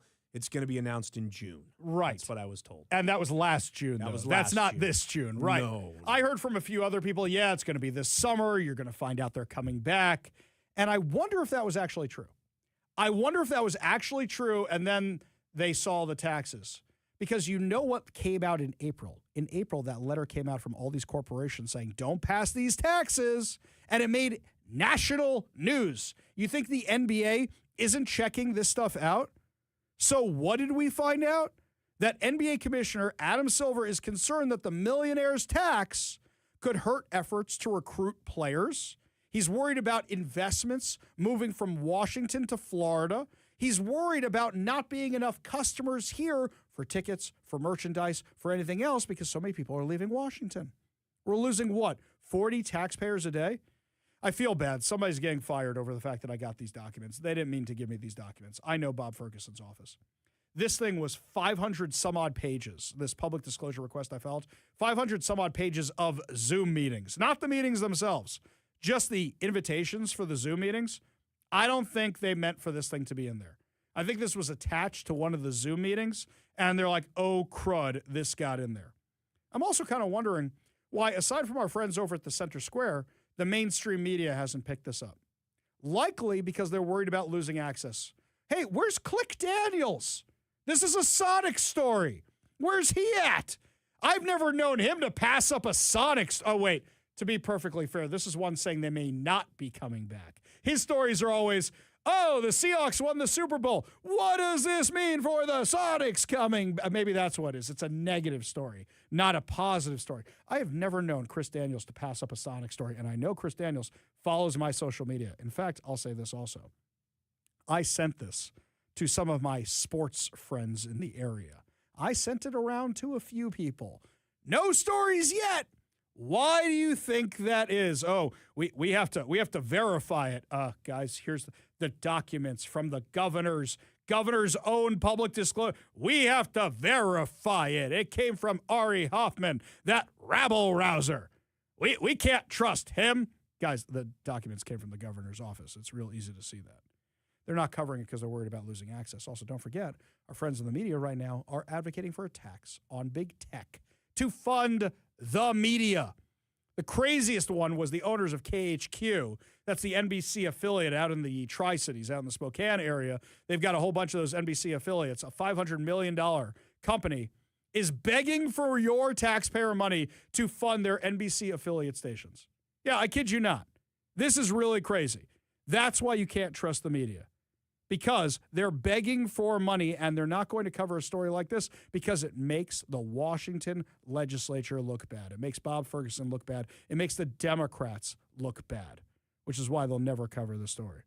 Lots more to discuss as the show continues, my friends. When we come back, Board of Peace met for the first time today, and we got a representative from the State Department dropping by to talk about it. Also, Marco Rubio's speech in Munich, which was well received. We'll give you all details when we come back. You're listening to the Ari Hoffman Show on Talk Radio 570 KVI.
Well, my friend, the U.S. has had an amazing week on the international stage, at least if you're a Republican.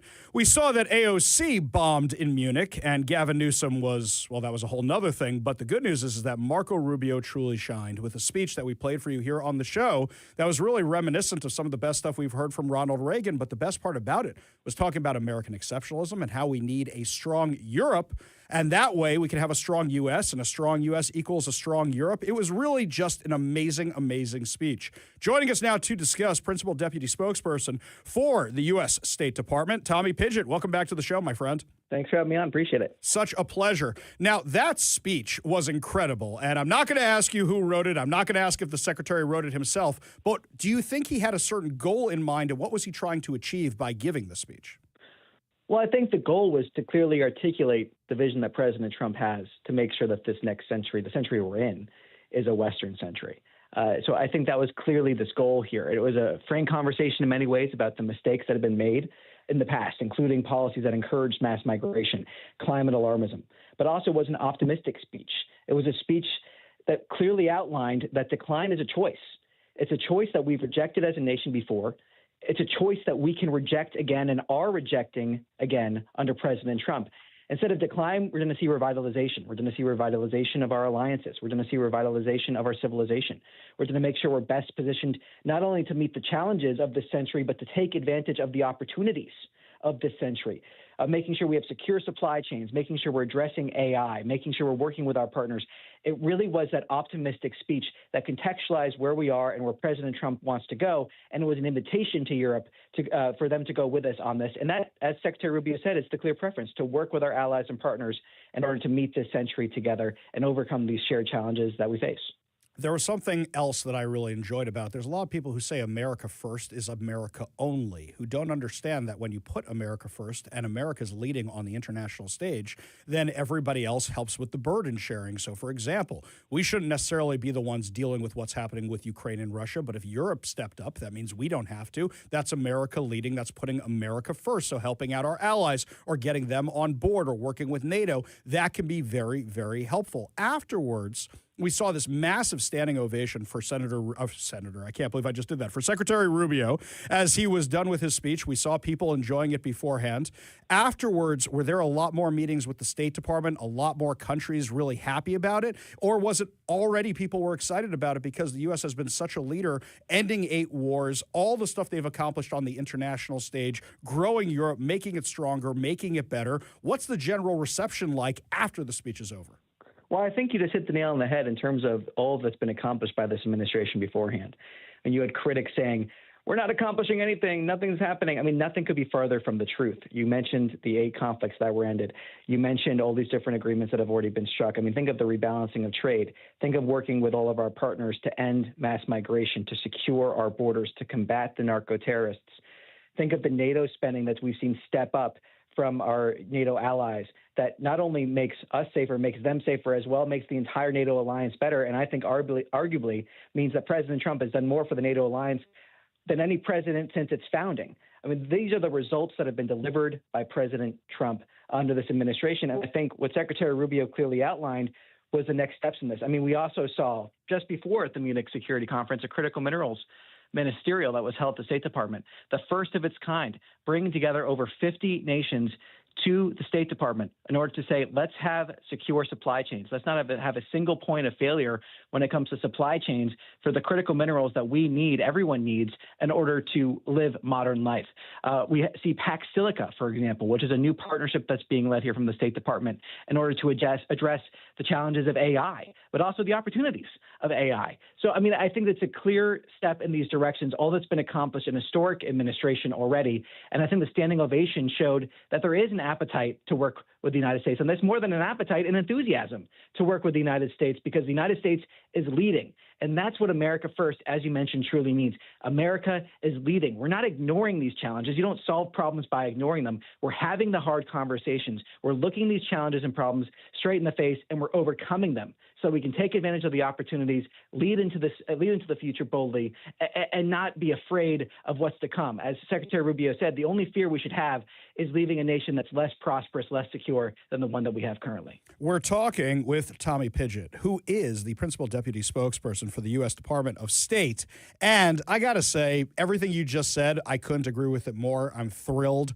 It's been so long since we had something like this. I'm enjoying watching it. Usually I look at these things and I go, ugh, Europeans. But no, this was really great to watch. And today the Board of Peace is meeting also. What can you tell us about that? Because it seems like peace in the Middle East is actually at hand, is actually achievable. And now we've got buy-in from an economic perspective, which kind of eliminates all the inter-religion ethnic conflict that's plagued that area for so long. Truly an unprecedented global coalition that President Trump has brought together. Of course, coming from that ceasefire announcement that we saw several months ago. But think of the tremendous progress that has been made since then. The fact that we have aid going into Gaza without it being looted by Hamas. The fact that we've seen all of the hostages be released. Things that people thought were impossible, President Trump has delivered on them. As the Board of Peace meeting outlined, there is still work to be done. But there is tremendous momentum to get there because of President Trump's leadership. And you hit on it yourself there in terms of the coalition that is being assembled here. All of the countries from around the world, this would have been unimaginable without President Trump. This would never have happened without President Trump. But because of his leadership, because of his vision, because he's willing to think outside the box, not be constrained by the failed frameworks of the past, he's seeing a problem, he's addressing it, and he's delivering on it. And this is an example of that. So we see the billions of dollars that were pledged. We see the personnel that were pledged. Tremendous momentum in order to implement this phase two. Like I said, still work to be done, but tremendous progress has been made because of President Trump's leadership. Well, please tell both your bosses that I'm a huge, huge fan. I'm so thankful for everything they're doing, and they're doing an incredible, incredible job of putting America first, making America number one on the world stage, bringing about world peace, bringing about economic prosperity. Tommy Pidgett, deputy spokesperson for the State Department. Really appreciate you joining us today. Thank you so much. Thanks for having me on. Always a pleasure. We got a whole lot more to discuss as the show continues. You're listening to The Ari Hoffman Show on Talk Radio 570 KVI.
Only good news to wrap up another amazing episode of the Ari Hoffman Show right here on Talk Radio 570 KVI. And this one, Mr. KVI is going to like.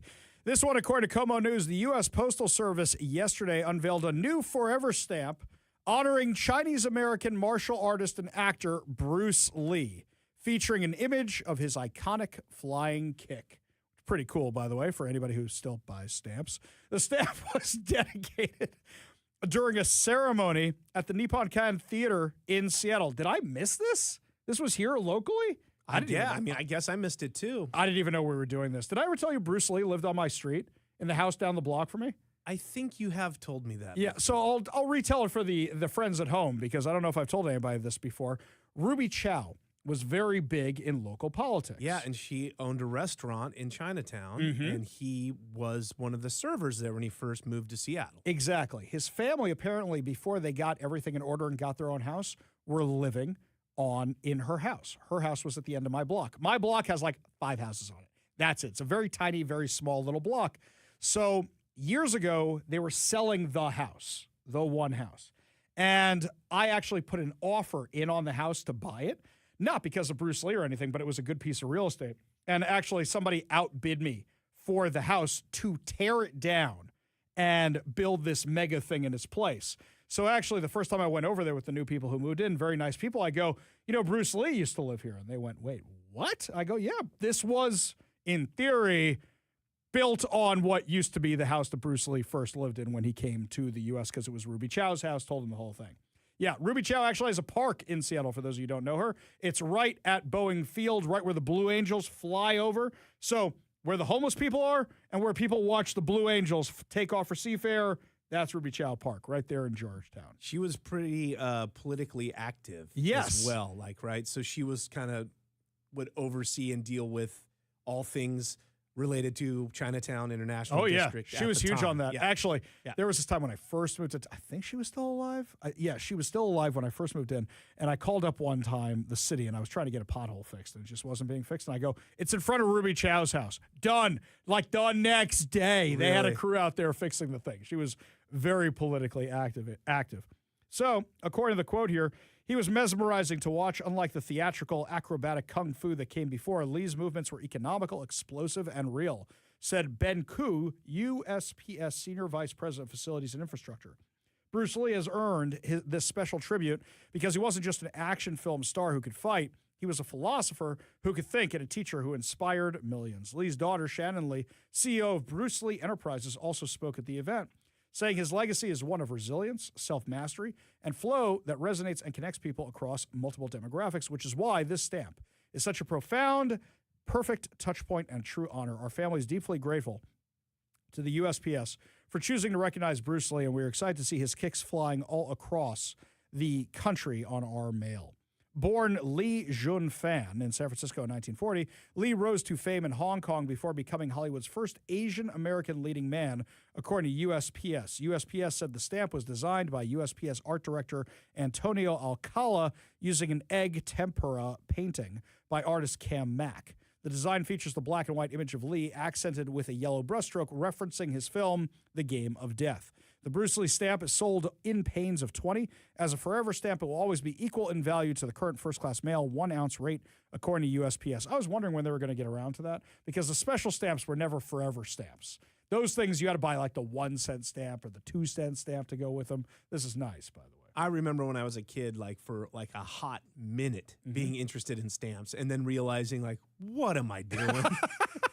No offense to anyone out there who likes stamps, but it's what am I doing? It's not my jam at all. In fact, my uncle told me a crazy story about my grandfather. So my grandfather, after he left the Navy and the JAG Corps and all that other stuff, I am pretty sure he was still active in the intelligence services. So he worked for Underwriters Laboratories. You know the UL you see in a circle on the back of appliances? Yeah. He worked for them. He was actually vice president of the company, and he would go on safety inspections around the world, and he was really big on photography. Now, I don't know if my uncle is pulling my leg with this story or if this actually happened, but he says that my grandfather went to Russia one time on a safety inspection, and you got to be thinking it's a Cold War at the time. Russia doesn't need us for safety inspections.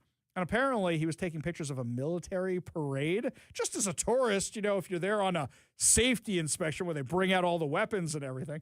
Well, apparently he got caught at the airport and they took his film away and it got turned into a stamp. They liked one of his pictures so much. It got turned into some Russian stamp. That is what I've been told. That is the story, lore, and legend. I don't know if it's true. That's just what I was told by my uncle, who might be messing with me. But that is just the story I've heard about the stamp. That's what I hear. Other famous people who lived in my neighborhood, by the way, Jimi Hendrix. Jimi Hendrix's house was in South Seattle. His father's house was in South Seattle. And a friend of mine bought the house, didn't know it was Jimi Hendrix's house, found a box in the attic that had pictures of Jimi Hendrix and his father in the boxes in front of the house. No way. In front of the house. Now, may have been Jimi Hendrix's father's house. I don't know if he's estranged from the mother, whatever the story is. But yes, that house is on... Is that Wilson or Seward Park Avenue, right? It's tall. That was tiny, small little thing. But yeah, apparently Jimi Hendrix's father's house was in our neighborhood too. My friend doesn't live there anymore, though. Huh. Yeah, things you learn every day. Yeah, fun learn facts. a little new thing you learn every day. Yeah, and the Bogey Lowenstein house from 10 Things I Hate About You is right next to the Jewish old age home in Seward Park. That's going to do it for us today, my friends. Fear not, we will be back tomorrow with more insane stories, more exciting guests, and of course, more good news and who lives near Ari Hoffman. You've been listening to The Ari Hoffman Show on Talk Radio 570 KVI.